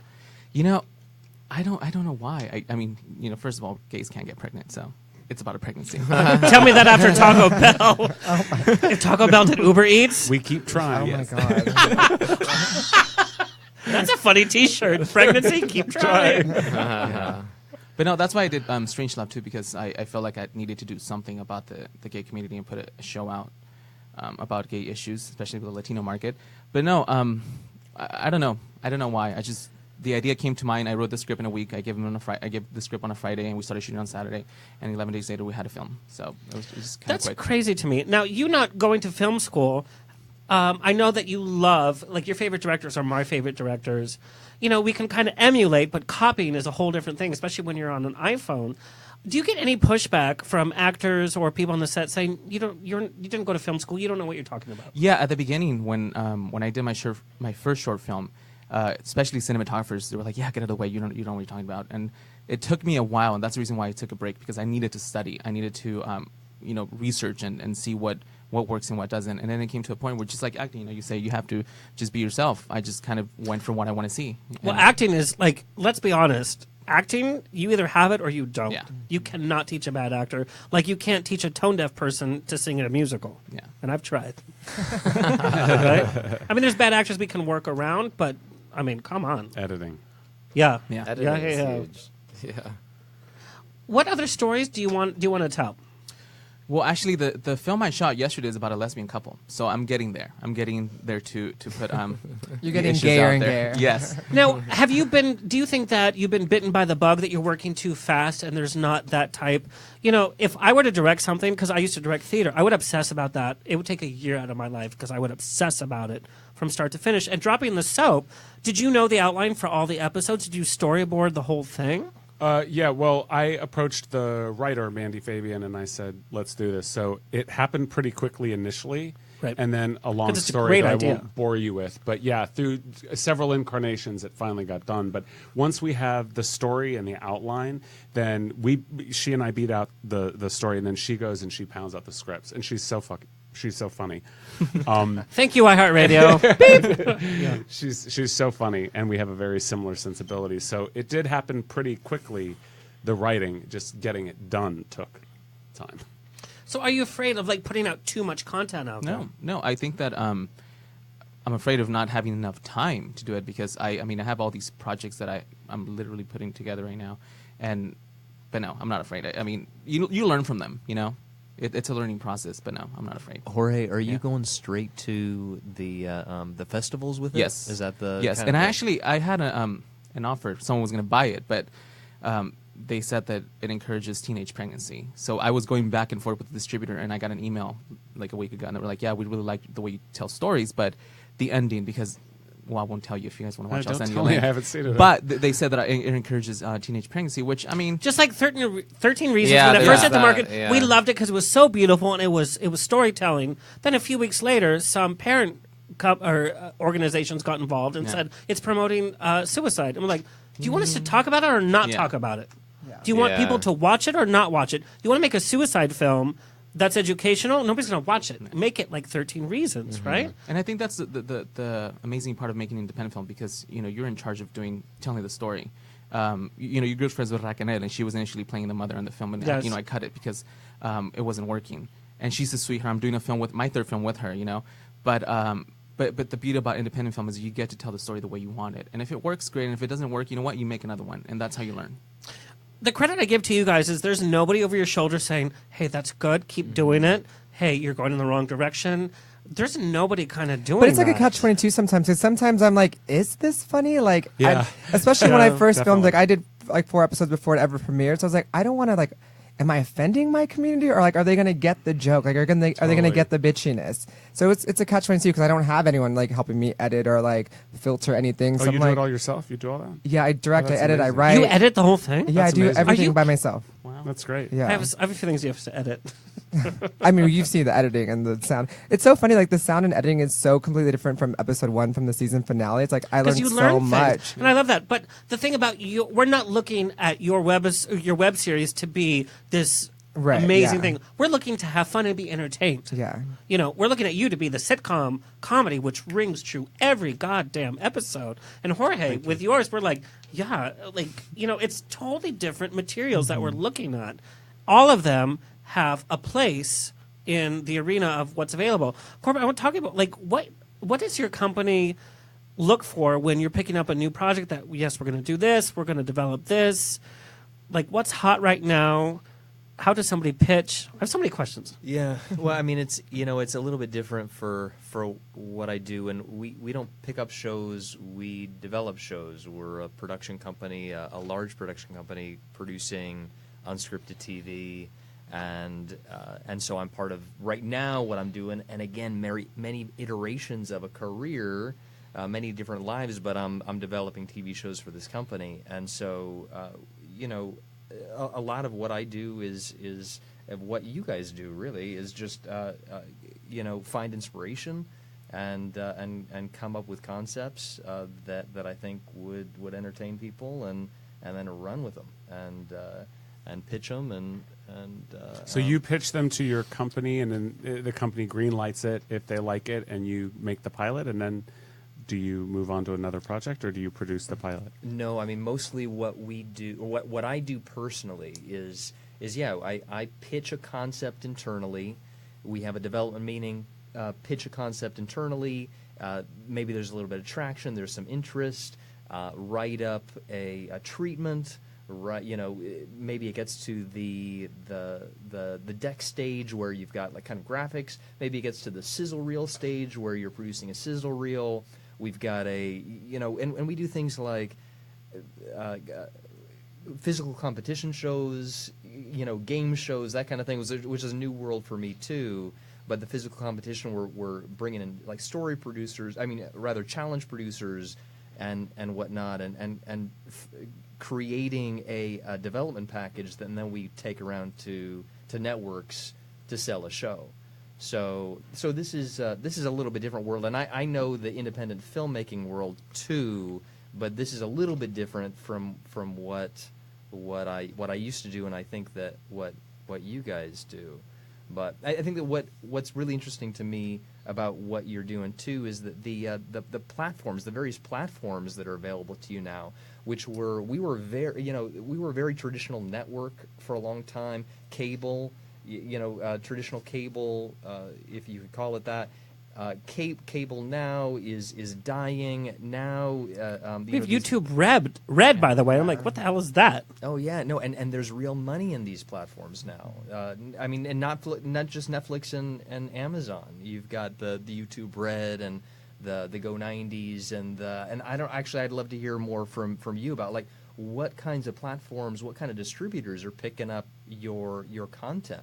And That's a really good question. Yep. You know what I mean? Because the world is changing, and there was a point where digital was not even on anybody's map because there was no money in it, and now there's money. And it's still finding itself and still evolving, you know. And I know Deku, which I think you said. Yeah, I just signed a development deal with them, so they are going to be premiering. My show will be available on Deku August 1st, and they approached me. And I was really hesitant about it at first. That's awesome. Huge. Yeah. First I said no because I was like, I don't want to like give away any rights to anything that I have, and especially like I just want to pilot. Like I don't know what's going to happen with the next That's scary season. for new artists. Is you get a contract that's like, boom, sign this. Right. You get your show out there, but although I'll say I found because Dropping the Soap is on Deku as well. They've been so nice, so supportive, and the contract was so boilerplate. Yeah, and they were so open. It wasn't scary, actually. Yeah, I pretty much told them, okay, this is all the stuff that I don't want, and then they're just like, okay. Right, and just so for anybody who's watching or listening, it's a kind of like a gay Netflix. Yeah. It's a streaming. And they just came out with the app, so now you can watch it like if you have like smart TV, which everyone does. You can download the app and watch it just like you do Netflix. And is it on Apple TV? I think. Yeah, it's on Apple TV, like Fire Stick if you have Amazon, all of that. So you can just stream the show, which is they've been so nice and so supportive. And to me, that was a big deal. I was like I hadn't even finished premiering my show on YouTube before they approached me, so it was but to your point of as far as platforms, it's exciting because as filmmakers, like if you're going out and making a movie on an iPhone, and you can actually find as an independent producer a platform because there are so many opportunities out there. I mean, you have to. That's also good and bad though, because then there's so much content out there. You have to weed through. You know, as being on the podcast, I get so many pitches. Oh, this new gay web series. I'm like, oh my God. There's a lot of bad content out there, which murks the waters for like when you pitch, like you said, oh, another gay web series. I think 80% of the content like online is bad. Yeah. Yeah. But it's giving a voice though too. So speak to that. I mean, that's where your voice is. That's the flip side of what's going on is that where distribution at one point was so constrained and the to get those kind of deals was it's still a big deal, but it was it was just something very significant, right? And now it is. You can put it out on Facebook Live. Yeah. You know, you can put out content. And Facebook is starting a whole new thing now, right? Where they're doing content. Yeah. But it's not working though. No, actually, really soon there is going to be. Did you check your watch like in 10 minutes? I buzzed. Yeah. But no, Facebook Live is actually Facebook is creating original content. Very soon that they're gonna be announcing that. Right. But the just the fact that it's the availability of distribution, the access to distributing your own content. It's blown the doors wide open, and now we're dealing with a flip side where now there's like almost like too much content to sift through, right? So how do you guys like take that into account in terms of like differentiating, or it's just that it's getting the material out there? Yeah. You know, like how do you, because is it relationship based? Is it that you are, again, you're just like winning festivals and so you're getting recognized? And so you're getting, distributors are coming after you. How is that working for you? Well, I mean, I guess it depends. My goal is to put my content on festivals and get noticed, and whatever deal comes my way, if it comes my way, it's welcome. I don't, I'm very flexible and I work around it because as an independent filmmaker, anything that comes to your door is always great. Mm-hmm. And you would love for like a production company like Paramount to come in and say, "Hey, develop some stuff for us." Yeah, and what I did. Even though it's on festivals, I'll send a link I'll reach out to producers that I look up to or that have made films that I like. and I'll shoot them emails. You know, I emailed the director for Philly Brown with Gina Rodriguez and Jenny Rivera, and he responded back and said, send me a treatment of your script, and that's what I do, because I can't just wait and sit. I mean, I have no agent. I don't have an agent for or any kind of representation. And trust me, even if you do that, I don't think that really helps. I think there are no rules. Really? Yeah. Oh yeah. I don't think that necessarily translates. You think it does, that it's going to translate to, oh, this is it. This is when it's going to happen. But I literally, from experience, it doesn't necessarily happen that way. So there really is, I don't think there are rules. Well, to Corbett, to your point, like before people would put out content to make money, like I'm going to sell this TV show. Like musicians, Gabriel, you used to make money off of your concerts. And I'm talking, I do concerts regularly, not like, big arenas. And you don't do concerts anymore to make money. You do concerts to get new followers, to buy your next album or to buy your next project or to buy into that. And I think it's kind of the same way. You just want to see your content to get that followers. You're not going to make a lot of money from this unless it gets picked up as a pilot for like another network or something, right? Well, and getting people to watch, too, is also tricky because, how often have you sent a link to someone they haven't watched, or someone has sent you a link and you're like, oh, God, I don't want to watch someone's damn web series. But isn't it funny? Like, and I want to ask this from all of us. Come around, yeah. Like, our own friends are our worst enemies because they're the worst. They think that, it's my friend. I know what they're capable of. No, you don't. It's almost like, like the whole Jesus thing when he went to preach in his own, what do you believe? I'm not being religious, but I'm just saying, like, his own people are like, bitch, get out of here. You were drunk at the bar last week. It's kind of the people beyond your immediate net. Yeah. I feel like you get the people that you can get with your immediate net to help you, to show up to do the work on screen and to help you produce and all that. And then after that, you really kind of want to hit beyond that because you can't depend on that. People are busy. They're not always going to be there to support your little project. And sometimes it works. We had our premiere for Blue Sensation, and it was filled with strangers, people that I had never met in my life. That's another thing. You never know who your just all showed content up, is being seen by. I'll get an email from somebody like in Ohio or Texas, and I'm like, a married man with whatever, and I'm like, why are you listening to my show? Yeah, and I've gotten emails about Strangelove. People say, I finally see I love someone it that represents, the other side of the gay community, because you never, I've seen shows, several shows on TV about gay relationships, and they're always like super fit and super handsome and all this, which is great, But it sells. It sells, I wrote a review of What Happens at the Abbey, and people want to see that. They're not going to watch. They want to see people that are not in their normal lives. Why do I want to watch a show about myself? And at the same time, I got, so many bad comments like, oh, you're so ugly. Oh, you should kill yourself. Things like that. And I have this note, Jorge. You got a comment, and I love that you responded to almost everybody. And you said, this is about diversity and this is about real life. Yeah. Sometimes people date people that are not like them. Yeah. And I'm always nice about it, I won't get catty with people. I just, everyone has an opinion. Is this on Twitter? You sure do. It's on actually our YouTube channel. Someone said something about, I can't remember what it was, but it was along the lines like, you're ugly, you should not do this. And I was like, well, everyone has a voice and they deserve to tell a story. And it was obviously somebody who didn't watch the show because the first episode, which is so charming, I was so engaged, and that end scene with bringing over the donuts and all that was so, it's like, boom, and I never do that. But the whole point of the show is that we're all different people, and you can't tell who's going to be attracted to you, who you're going to be attracted to as well, and that's what the community is. This person obviously had to write a hate comment. Yeah. That sounds so exhausting. I don't get why people do that. Like, it's I don't know so how they have much. time. Because even if I don't like something, I'm just like, okay, skip over it. Like, but some of these people that are so miserable or jealous, the fact that this independent film person put he's out, probably like a closeted, miserable human being. Yeah. Okay, we need to wrap up. So we got so many emails about the Filmmaker episode, and so everybody chime in. Diversity in film. Is diversity in film getting better? No. No.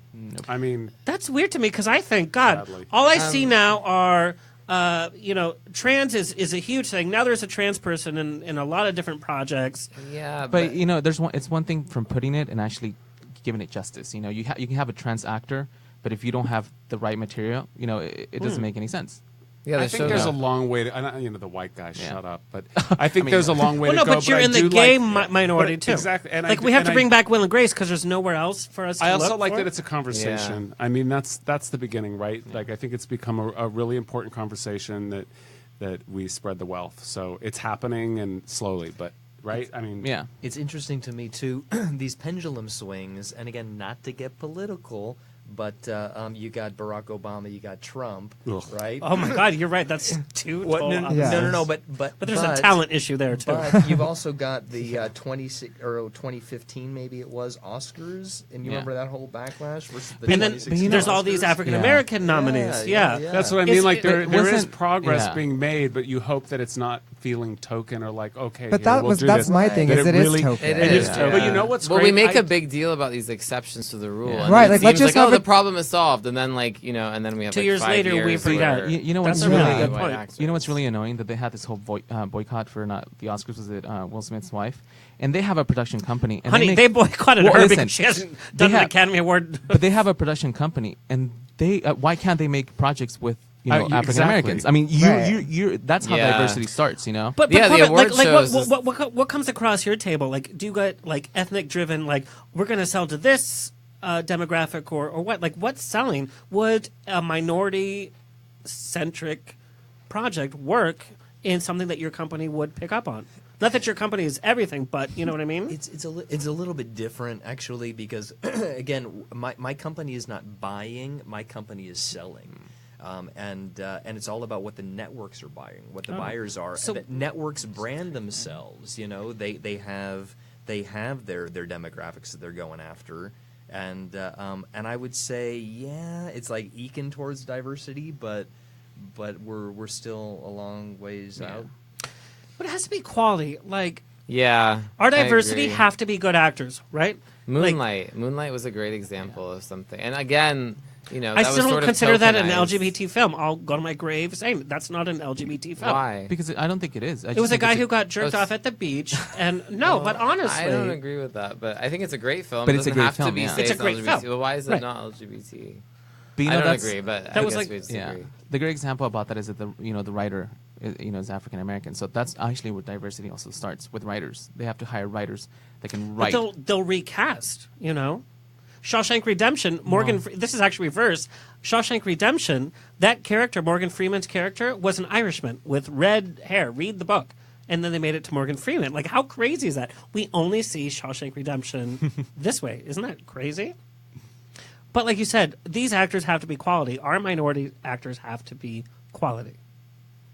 Yeah, and it's like with trans people, it doesn't have to be a statement. Like, just have a really good trans actor or actress on the show, and then it just be that. Like, why do we have to find? Oh, this is just so you guys know, we have a trans person on the show. That's very true. It's like that's not trans people don't introduce themselves that way. They don't walk up and say, "Hi, I'm or a trans gay people woman." for that matter too. You know, you don't go up and like, oh hi, I'm and that's why, you know. like that shouldn't be the subject of it. Just that person should be the topic, or that acting ability, or whatever they bring to whatever scene they're in. It shouldn't have to be. And that's what exhausted me about the press I was doing with Prison Break, is it was like, I'm happy to be out. I think it's important, especially for people like me. But then I'm like, okay, so let's talk about something else. It was gay, because I'm a human gay. being. Everything was gay. Yeah, and I've also met the actor Tommy Dorf, who's on 13 Reasons.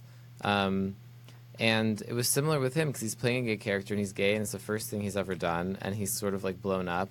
But I wonder, like, how is his career in terms of like the diversity of characters he's going to be seen as? It's going to be a fight for him to break that because he's being labeled as this thing. Where at the same time, it's important to come out. So it's like this weird. It's such a fine line. It's such a No one's ever long-term happy. evolutionary thing because I feel like as you're building celebrity, that's like kind of like adding to the overall pot. Everybody is as you guys well know is trying to cast celebrities, like people with names, and like how do you Or build social your media name? followers, which don't get me started. And how do you differentiate yourself? So especially as like a person of color, you're like, I'm an Egyptian American actress. Then all of a sudden you get being pulled into like roles like I did on Prison Break, where I'm like craving a role where I don't have an accent. And it's so funny because I'm nothing like that character. So in one case, so in one hand, that's like, okay, look, he's like, you're like a gentle lamb, and I was like, I'm like a baby giraffe. Taking a step. Yes. I'm like, okay, I can keep going. But so, so in one hand, you're like, oh, great, like he has this range. But on the other hand, I'm sort of like Hollywood went out of their way to put me in this stereotypical box where Which you weren't even auditioning for. Exactly. So, and it's the same thing happened in Morocco when we were filming. Like, we would go into these people's neighborhoods, and that's where locations would be, and they're like perfectly nice, and they're really excited that we're shooting, and I'm sure they're not being paid enough, or paid anything. I don't know, in Morocco.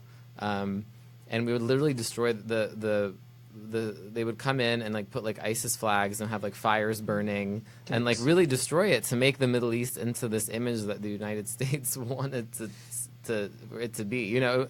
And there was one scene that was like an ISIS rally, and there was like 300 extras, and I was in the middle of it, and I was like, this is the scariest thing that I've ever done in my life. And all the extras who were from Morocco were like, this is hilarious, because representation is not an issue for them because everyone's like Arab in Morocco, you know. But I was thinking, it was really hard. I mean, it was really hard to kind of swallow that, like, if I am going to make my living acting and move forward, sometimes you just have to, like, grin and bear it. But that's also why I give a lot of credit to you guys for being like, no, I'm just going to do my own shit. Can I say that? Stuff. Yes, you can. In fact, I'm going to make fun of that. You said we just have to grin and bear it and swallow. Like you said, all in one I know, sentence. we, like, I say innuendo. I talk in innuendos without knowing it. No. I'm an old lady. But that's fun. But you know, that's fun. But then we have actors like Victor Garber, who has dominated Broadway. He was in Titanic. He always plays the straight guy, but nobody ever questions his sexuality because he's such a good actor. Yeah, so I think our talent can sort of get through that. I think he probably has a little bit of white privilege too, but I think that our talent can go through that. All right, this is a fun question for all of us. People want to know, and I got this when we announced who was on the show. We got this email about many people on the panel dealing with dating and entertainment. Who is single here? Raise your hand. Okay. So how do you deal with dating and entertainment? You don't. Yeah. Yeah, you don't. I mean, from my perspective, I don't even have time to think about it. If I it feel happens, it similar. happens. Yeah, but we all have needs, though. I swear what I've learned from dating people in entertainment, I will never date an entertainment person again. I'll date them for a week and then whatever. It's just too much, but like... Because like well, I just talked posted on about- Facebook. I was like, date the guy who has like 100 Instagram followers. Like, don't date. No, but that's shady. But And it's you like- say that, but you don't mean that. I No, know I that do. you don't mean that. So I was on a date, a date. We had coffee. I was like 2 or 3 weeks ago, and so we had never talked about my show. That was never. I met him on Grindr. That was never a conversation. Like, it was just very lighthearted. And so we're having coffee, and he called me Christian like 3 times. And I'm like, my name's Gabriel, and I didn't like correct him. Yeah, that's what I No, thought. my That's character aggressive. on my show, his name is Christian. So he just kept calling me Christian. Oh, and I'm that's like, this is creepy. weird because I haven't That's even really talked creepy. about that yet. Yeah, so just like you never know people's intentions or people's whatever. And we're- like people probably want to like be in your films all the time. I mean, yeah, but I mean, yeah. We all have needs though. Like Paul. Yes. Dating. I date I go through phases. I'm in a non-dating kind of phase. You know, I'll go through phases. Say that, I'll but if go on a it hits lot of us, it's dates. gonna hit us. I'm in a slutty Yeah, phase. but I'm not. I'm opposite. You're in a slutty You were phase? born in a slutty phase. I'm in a The doctor was like, state. "It's a slut." I'm all talk. You were dating other doctors while he delivered you. I'm open. I'll date, but I don't go out and seek it a lot. And I am on those apps, but I don't take them seriously, and I rarely engage. Those apps are not. It's kind of. It's hard to date people in entertainment, though, isn't it? Yeah. I mean, it's hard dating in general. I think it's hard in LA. I think Yeah. it's LA. I think it's LA. I also think it's like we're all like, as you know, we're hustling and working so hard. Yeah. At least that's my assumption. And so like it can be hard to commit to a person in the way that you really get to know them. And that's why I sort of am like, if it comes, it comes, and that's been my full. Oh God, why do I open my mouth? I try not to. Keep talking. If a person happens to appear and I feel an attraction to them, then so be it. But otherwise, But would you make time for that person? I mean, if I you think like someone, are you so Sometimes you are you literally so busy can't. that Sometimes you literally can't. I think no, you if know. I can, I would. If I, think don't, that's an excuse. I'm self-aware enough. Alexander, not you. I think I'm self-aware enough to know like I don't have room to hold this right now, and I communicate that to a person if they're interested in me, and I can't. So I think I don't know. But you're so structured, like with life, whatever. Like, what would a date with you be like? You'd be like, "Are we gonna have a vegan meal?" I'm not vegan. think. Well, I like what would a fun date seem like? I Because like you're a- very structured. Sharing a bottle of wine and like a good dinner, I think is like my ideal. Because then you get to talk and it's a little bit structured, and then you're a little drunk but not too drunk, and food is delicious. And then like who knows if there's a vibe, then there's a vibe. If not, then nice to meet you. I learned something about myself. Take That's care. so grown up and so like whatever. Because if I don't gel with somebody, I'm like, hi, no. We talked. You're not dating, Yeah, I don't do that so much anymore. Yeah. All right, so we do a thing on the show called Rapid Fire. You three filmmakers are up. Now, because it's a filmmaker episode, you guys all have the same questions. So it'll be very easy. Ready? It's not my usual rapid fire where it's like, your dream celebrity casting lead, male and female. Who wants to go first? Like a love interest or like... No, you're not in it. It's okay. your film, and who would be your lead, male and female? Not that they have to be together, but Kate Blanchett. Yes, done. And they released Blue Jasmine on Epix. Have you guys seen Blue Jasmine? It's one of my It's favorites. the most beautiful Yes. pieces, other than Requiem for a Dream. It's one of the most. You have to watch Blue Jasmine. Yeah. Huh? I'm sorry, Requiem for a Dream. My favorite movie of all time. Really? Love Aronofsky. Can't. It was his first watch film. it again. I've seen it once, and that was it. But it's good because he's one of my favorite filmmakers. Yeah, you listed that. You have to watch it more than once to be a favorite. Anyway, okay. And Jake Gyllenhaal, because he's really good. He's so underrated. Because for a reason. He's like has these like watery eyes that he's always like, I don't know what really to do. good. And now he's on Broadway singing Sunday in the Park with George. Oh, is he? I didn't know that. I would say Jessica Lange. I'm like obsessed with Jessica Lange. Yes, I literally just like my Done. passing times. I Done. would just YouTube like interviews of her just because she's like she does not care. Like she She has does not no give a ego. She has, But- I just love listening to her. Keep in talk. mind, she's had a resurgence because of American Horror Story. And Yeah. who would think, when they announced her on TV, a lot of her haters were like, this actress on TV? And then she nailed it. And she's so had good. this young people from the I want her FX to go back to generation American know Horror Story. She was so good on she's it. never coming back seen- for the She next is? season. Yes, Oh she my is. God. Have you ever seen King Kong from like the 70s? I don't think so. She replaced That's her Meryl first- Streep. Yeah. That's her first job. Oh yeah, She's Meryl Streep gorgeous. didn't get I'm it. gonna have to Meryl watch Streep didn't that. get it because she was too ugly, so they cast Jessica I mean, Lange. they did something good. Oh, was that the story that Meryl Streep Yeah, she's was on the turned down for? subway. Yes. Yeah. Right. The picture of her on the I've heard subway. that story. Yeah. You guys, but watch Tootsie. Tootsie had Jessica Lange. Oh, that movie really is so good. good. That movie is good. Francis. She That's a was good so movie. nervous because she couldn't play comedy that Jessica Lange would cry. She's like, I can't do this. I can't play comedy. And the director said, don't play comedy, play your role. And she did. And She won an you know, Oscar for it, right? Did she? Supporting Yeah. actress, I think Yeah. so, yeah. Yeah. And Dustin Hoffman is amazing too. Yeah. So that would be your. I don't have a guy one. I'm not really into guy actors. I know that's weird. I'm like, But if you had to I'm cast like like such your a lead feminist. actor, I'm like just like yeah, women everywhere. I would cast Jessica Lange to play the male part. She can I would do too. She would do it, both. yeah. she can. She would. She has done both too in her career. That is not public knowledge. Paul. Well, I was going to say Jessica Lange, but I'm going to say Shirley MacLaine. That's She's so She's softened good. up though over the years. She's so nice now. She didn't used to be nice. Stop it. This is my choice. And I'm choosing Shirley I mean, the MacLaine. My name's on I- the banner. I think she... Yeah. oh, you're right. She's so great. I think she's great. I'm kidding. And- She's really good. No, you hate her. I mean, it's good. You just said I she's love soft. Shirley MacLaine. You just said she's soft. I just Shirley, rewatched are you watching? Postcards from Oh, the she Edge. just texted She's me. soft now because she's gotten older. Well, she's 88 or something, isn't she? Wow. I don't know how old she is, but she's. I think Did you guys she's. see In Her Shoes? It's just little. Yes, yeah, but you The know, Toni like, even Collette. if no one to me can elicit like a tear and wreck me the way like Terms of Endearment. And there are just moments with her as an actor that I think she's so gifted, and I love her, and I Have would you seen love to Sweet Charity? No, because I don't Oh like my God, musicals, but You So have to. It's kind of a mess, but like in an amazing way. really, I mean, She's I've seen bits of it, amazing. but I've never seen the whole thing. Oh, she's Yeah, amazing. well, and yeah, she can I don't want to sing ruin away. her for you, but she's good. The Yeah. movie's a disaster, but she's really good. Like a beautiful disaster. Yeah. Thank you, Kelly Clarkson. Gentlemen, if you. Oh my God. If you could go back and direct any film, what would it be?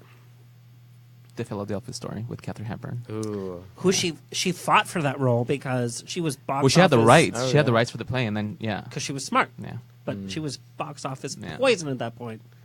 She's one of my favorites. Awesome. Yeah. I would Philadelphia say Story. The First Wives Club. That's like my all-time favorite movie. I watch that movie at least like once a week. Like I'm just obsessed with the whole movie. Because you're the Sarah Jessica Parker role. I'm Goldie Hawn in that movie. You're getting there. Paul. I don't know. Gone with the Wind. Wow. Well, we know that movie went through so many different transitions. George Cukor, who directed fired. Women, because he was gay. Oh, is it because he was gay? Really? Oh, man. Clark Gable more. would not work with a gay director. No. Oh, right. It's all in you're memos, and he kidding. said, No, this it's true. faggot, it's 100% You are true. kidding. George Cukor directed some of the most amazing films of Yeah. Hollywood. The Women? He got fired.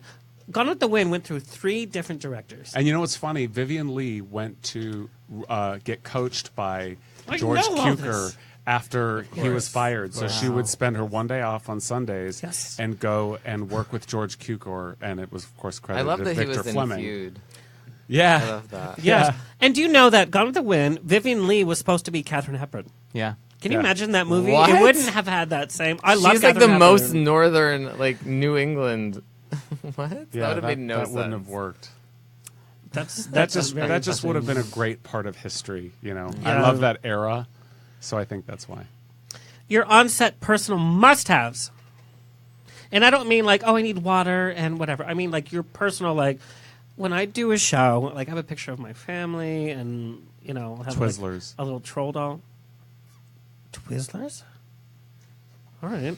That's so deep. I have like this matte powder that I have like because I get so shiny. So I'm like I'm so paranoid about being shiny when I'm filming. Like I have to like. You guys, matte these my answers are face. so deep. People usually I say know. like the rosary. Oh no, no! I'm Have you like met us? my Like whole thing grandmother's is like, am I ashes. shiny? Yes, something like that. Yeah, no, none of that. You are a little shiny. So the minute you said See? that, Where's it's my hot. powder? Matt, Facetune 2. For me, I mean, I don't know, because I shot my feature with 2 crew members, so I don't have time to think about what I have and what I don't have. You do I'm a lot just of roles there. on your set, so you're yeah, like, I'm just blah, like blah, blah, there blah. in the moment. So as long as I have my phone or, you know, I'm alive, I'm good with that. Yeah. In your estimation, what is the most overrated film? God. I'm going to ask this of all of our film people. Sorry. I just saw Avatar for the first time like 6 That is months such ago. an honest answer, and I support you 100,000%. And It's I boring. didn't get it. Like Yeah, I fell I asleep a agree. little Very bit, and I had to boring. pause it and then rewind because I was like, oh wait, what happened to this guy with the legs? And It just, okay. yeah, Avatar. I'm not crazy about that. I love that choice because I think that's a very honest choice. That he has so much film financing. And in fact, we used to work for the bank that's helping that. They're doing like 3 sequels and Yeah, a it's like a cartoon big and all thing. that. Yeah. Can I say Star Wars because I've never seen them? I've No, only you seen the can't say first. something Say you something you haven't haven't seen. seen. But mine is Star Wars. 1977 is so boring. The first Star Wars is boring. Have you had to sit and really watch it with not your phone and without anything? When I'm I was- challenging you. When I was I don't really. little, I did, and I I loved it. Yeah, sorry. When we were little, watch it again without your phone and have to watch. Star Wars is a little boring. But how do you separate yourself from? See, this is the issue. Is that how do you? I usually separate do with yourself- like little red lines. well, no. I better back away from the microphone because the Star Wars thing is. Oh, I'm a huge. Come on, I'm a huge. Yeah, you're a Star Trek fan. Well, Star Trek is different than Star Wars. I thought of one. I thought of American Hustle. I think that's really overrated. I saw That's it once very and I was like, interesting. yeah. And I was really hoping like it would be good That's- because that's you know, interesting. it made me hate Jennifer Lawrence, and she was one of my favorite actresses. Oh, Wow. Because she was That's terrible. That's a real. She was terrible. That's a really good. Because I agree with you. I think. I mean, she kept losing her. I dialect agree the whole time. Yeah. But it Not wasn't about even just her, about but her. the It was about movie. the whole thing. The It was movie. like, let's sensationalize on all these hot Hollywood actors. Let's do a shitty film that It we looked kind like of a care fashion about. parade. All But I it's the remember media was the- tells us what the we should clothing. like or not like. yeah. You're right. That's true. I was What's struggling. But I've come up with one. Are you rapping? I know. I thought he was for a minute too. I know Corbett. Corbett, like, I'm a because I rapper too, repeated it yo. twice. And then he's like, That's just how straight he people draws talk. out his face. I'm struggling. I thought you were rapping. I thought he was too. I love this guy. All right. You guys, he's gonna rap. Hey, bring it in, everybody. No. So Manchester by the Sea. Yes. Oh, yes. I call it Manchester by the C minus. Oh my god. It was good, but it was That's No, it pretty was- Who good. said it was good? It wasn't good. I mean, Even from I cried. I'm gonna be honest. It was nice. Well, I just don't like the. But a the film lead. shouldn't just be nice. That's what I'm saying. The rapist. Yeah, I don't like the rapiness. I just But, don't like. I don't but like beyond that, you can't act constipated and get an Academy Award. But that whole film was Well, so... are we talking about him or the movie itself? The Because whole movie. The story the whole movie was I mean, like... the screenplay was great. But we I were think. told this was a movie that we should worship. And so we all thought, oh, should we watch this You're film and right. worship? Totally. It was a good movie. It was a good movie, but like all we're Boring? talking about is the level of Right. hype. I get what you're saying. Yeah. So yeah, definitely overrated. Yeah. No. I would have seen it on my own and not hated it if I wasn't told this is the best film. And Agreed. actors do a good job. Now we nominate them. No, that's your job, is acting. Act well in everything. Okay. Sorry. Funniest digress. on-set story. Like, what's happened on set that's just so funny? This is for every. We're going to have a show with everybody's story. Whether it's theater, film. Well, when I filmed my episode with Leslie Jordan, like he was so He's funny. a mess. But he's all over a the place. lot. He's a little like you know. I did a radio show with him, not mine, because I can't invite him in because he is literally all over the place. He came in. He brought like 20 outfits. He like which Neither he was one so of them nice. probably fit. He was so nice. He was like, "Oh, what do you want me to wear?" Like he was like so theatrical. And I was like, "Okay, like." You know, I gave him his outfit to wear, and he like just took all his clothes off right there in the middle of everything, and just changed it. He's like, "Honey, I'm from Broadway. We don't go to the bathroom." I'm like, "Okay." So, but he was so funny. But he just kept kind of like in the middle of his lines, he'll kind of like start telling me a story, and I'm like, "Oh, we're acting right now."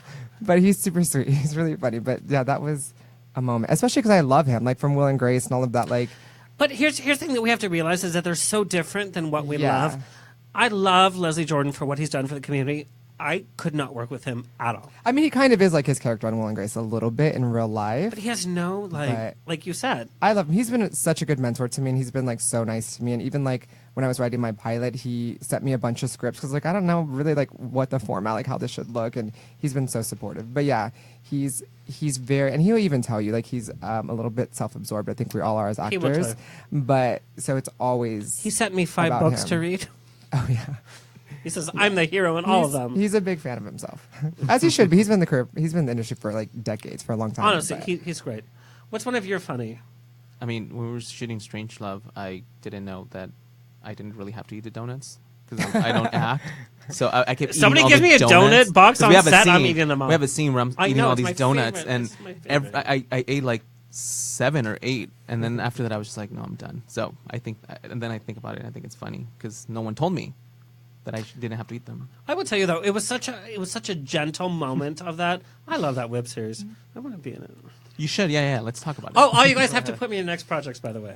That's all I get from him every time. Every time I'm like, "Oh, a new episode's out." He's like, "Okay, when am I in the next one?" I'm like, "Oh, I'll get back to you." Paul, one of your funniest on set. Well, I can't Moving decide. on. I can't decide if it would be that when we film the stuff in the water when we get shipwrecked, I'm dropping the soap, that Kate Mines peed on me repeatedly, and informed me she was doing it, and she did. So that's how close we are. That or I did a TV movie where I played Ron Goldman years ago, and The director didn't even take credit, by the way. I'm so white, and he had a deeper skin color. So I said, "Should I tan?" And Maya just said, "No, you're good. It's fine." Ron Goldman was very I tan. showed up, and they put body makeup on me, and I looked like Trump. I mean, Oh my God. I looked orange, and the director came on set, and he was like, "What is going on? Take that off!" And so then I had to go in the trailer and like wipe everything off because I looked ridiculous. That's it. Nothing else that funny. I mean, I have a few. I'll try to pick the. When we were shooting Prison Break in Morocco in the desert, there are a plethora of snakes, and so they They send someone like maybe 10 minutes before everyone else arrives, a snake charmer guy, who apparently this has been in generations of. Oh God, what with the stupid innuendo? In my mind, like Punjab from Annie is going like. I need to have sex apparently. Yes. But so there's a guy who like combs the who combs like the sand for snakes and puts them in a jar and like kind of puts a lid on the jar with, I think it has holes in it, so there's no cruelty. Of course. And then we arrived, but there was one snake that I guess escaped and was very close to Wentworth Miller and his bodyguard, and the bodyguard saw it and freaked out. He was very no, it's the actual bodyguard. I'm teasing. He was this was the most exciting job he's had because he's the only bodyguarded politicians before, so he like took it very seriously and he kept screaming. He was like, sir, snake. And so he was screaming. Wentworth started screaming. They like ran out, and then the snake wrangler just came in like very calmly, just like picked it up like with his bare hands, put it in, and then we moved, that was pretty funny because we thought we were gonna die, but I say snake when I go to the Abbey. That's what I do. One of you. I got nothing funny, but because you're so straight laced and you're so laid back, like something could happen in front of you, you'd be like, "Oh, that was funny." But genuinely, I mean, producing has not been funny to me. Writing has not been funny to me. Sure. I was the only thing that I could think of that's like mildly funny, but actually it scares the hell out of me is that when I was acting in one thing that I was doing, I was in a pool in a drowning scene. I had weights all over me. Yeah, it was fucking, excuse me, but like it was fucking weird. And it was like, I had the weights and I had a jacket on and I had a light over top of me over like a body of water.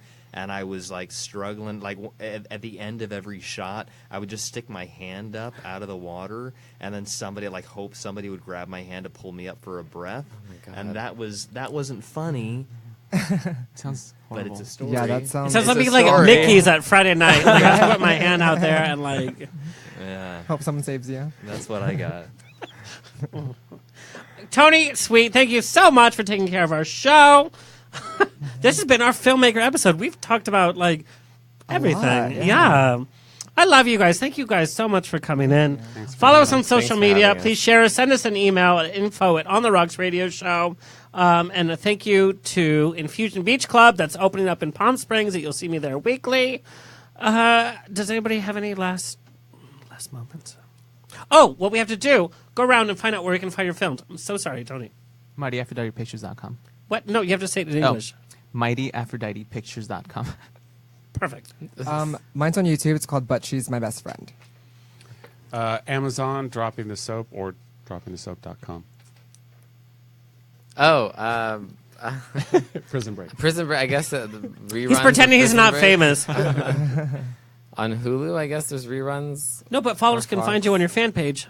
Amin El Gamal. Amin El Gamal on yes. Facebook and Twitter, and Feisty Pharaoh on Instagram. That's so funny. That's your answer. It was funny. I'll pitch Celebrity Ninja Warrior on NBC tomorrow night. Am I on it? I think so. All right. I recognize you. I love everybody. Thank you so much. Tony Sweet, thank you so much. Tune in to ubnradio.com for amazing content. And if you want to host your own show, you can. All right. Sasa! Thank you. This has been On the Rocks with Alexander, every Tuesday at 7 p.m. on Universal Broadcasting Network. Find me on Facebook on The Rocks Radio Show. Tweet me or Instagram me at On The Rocks On Air. See you next Tuesday!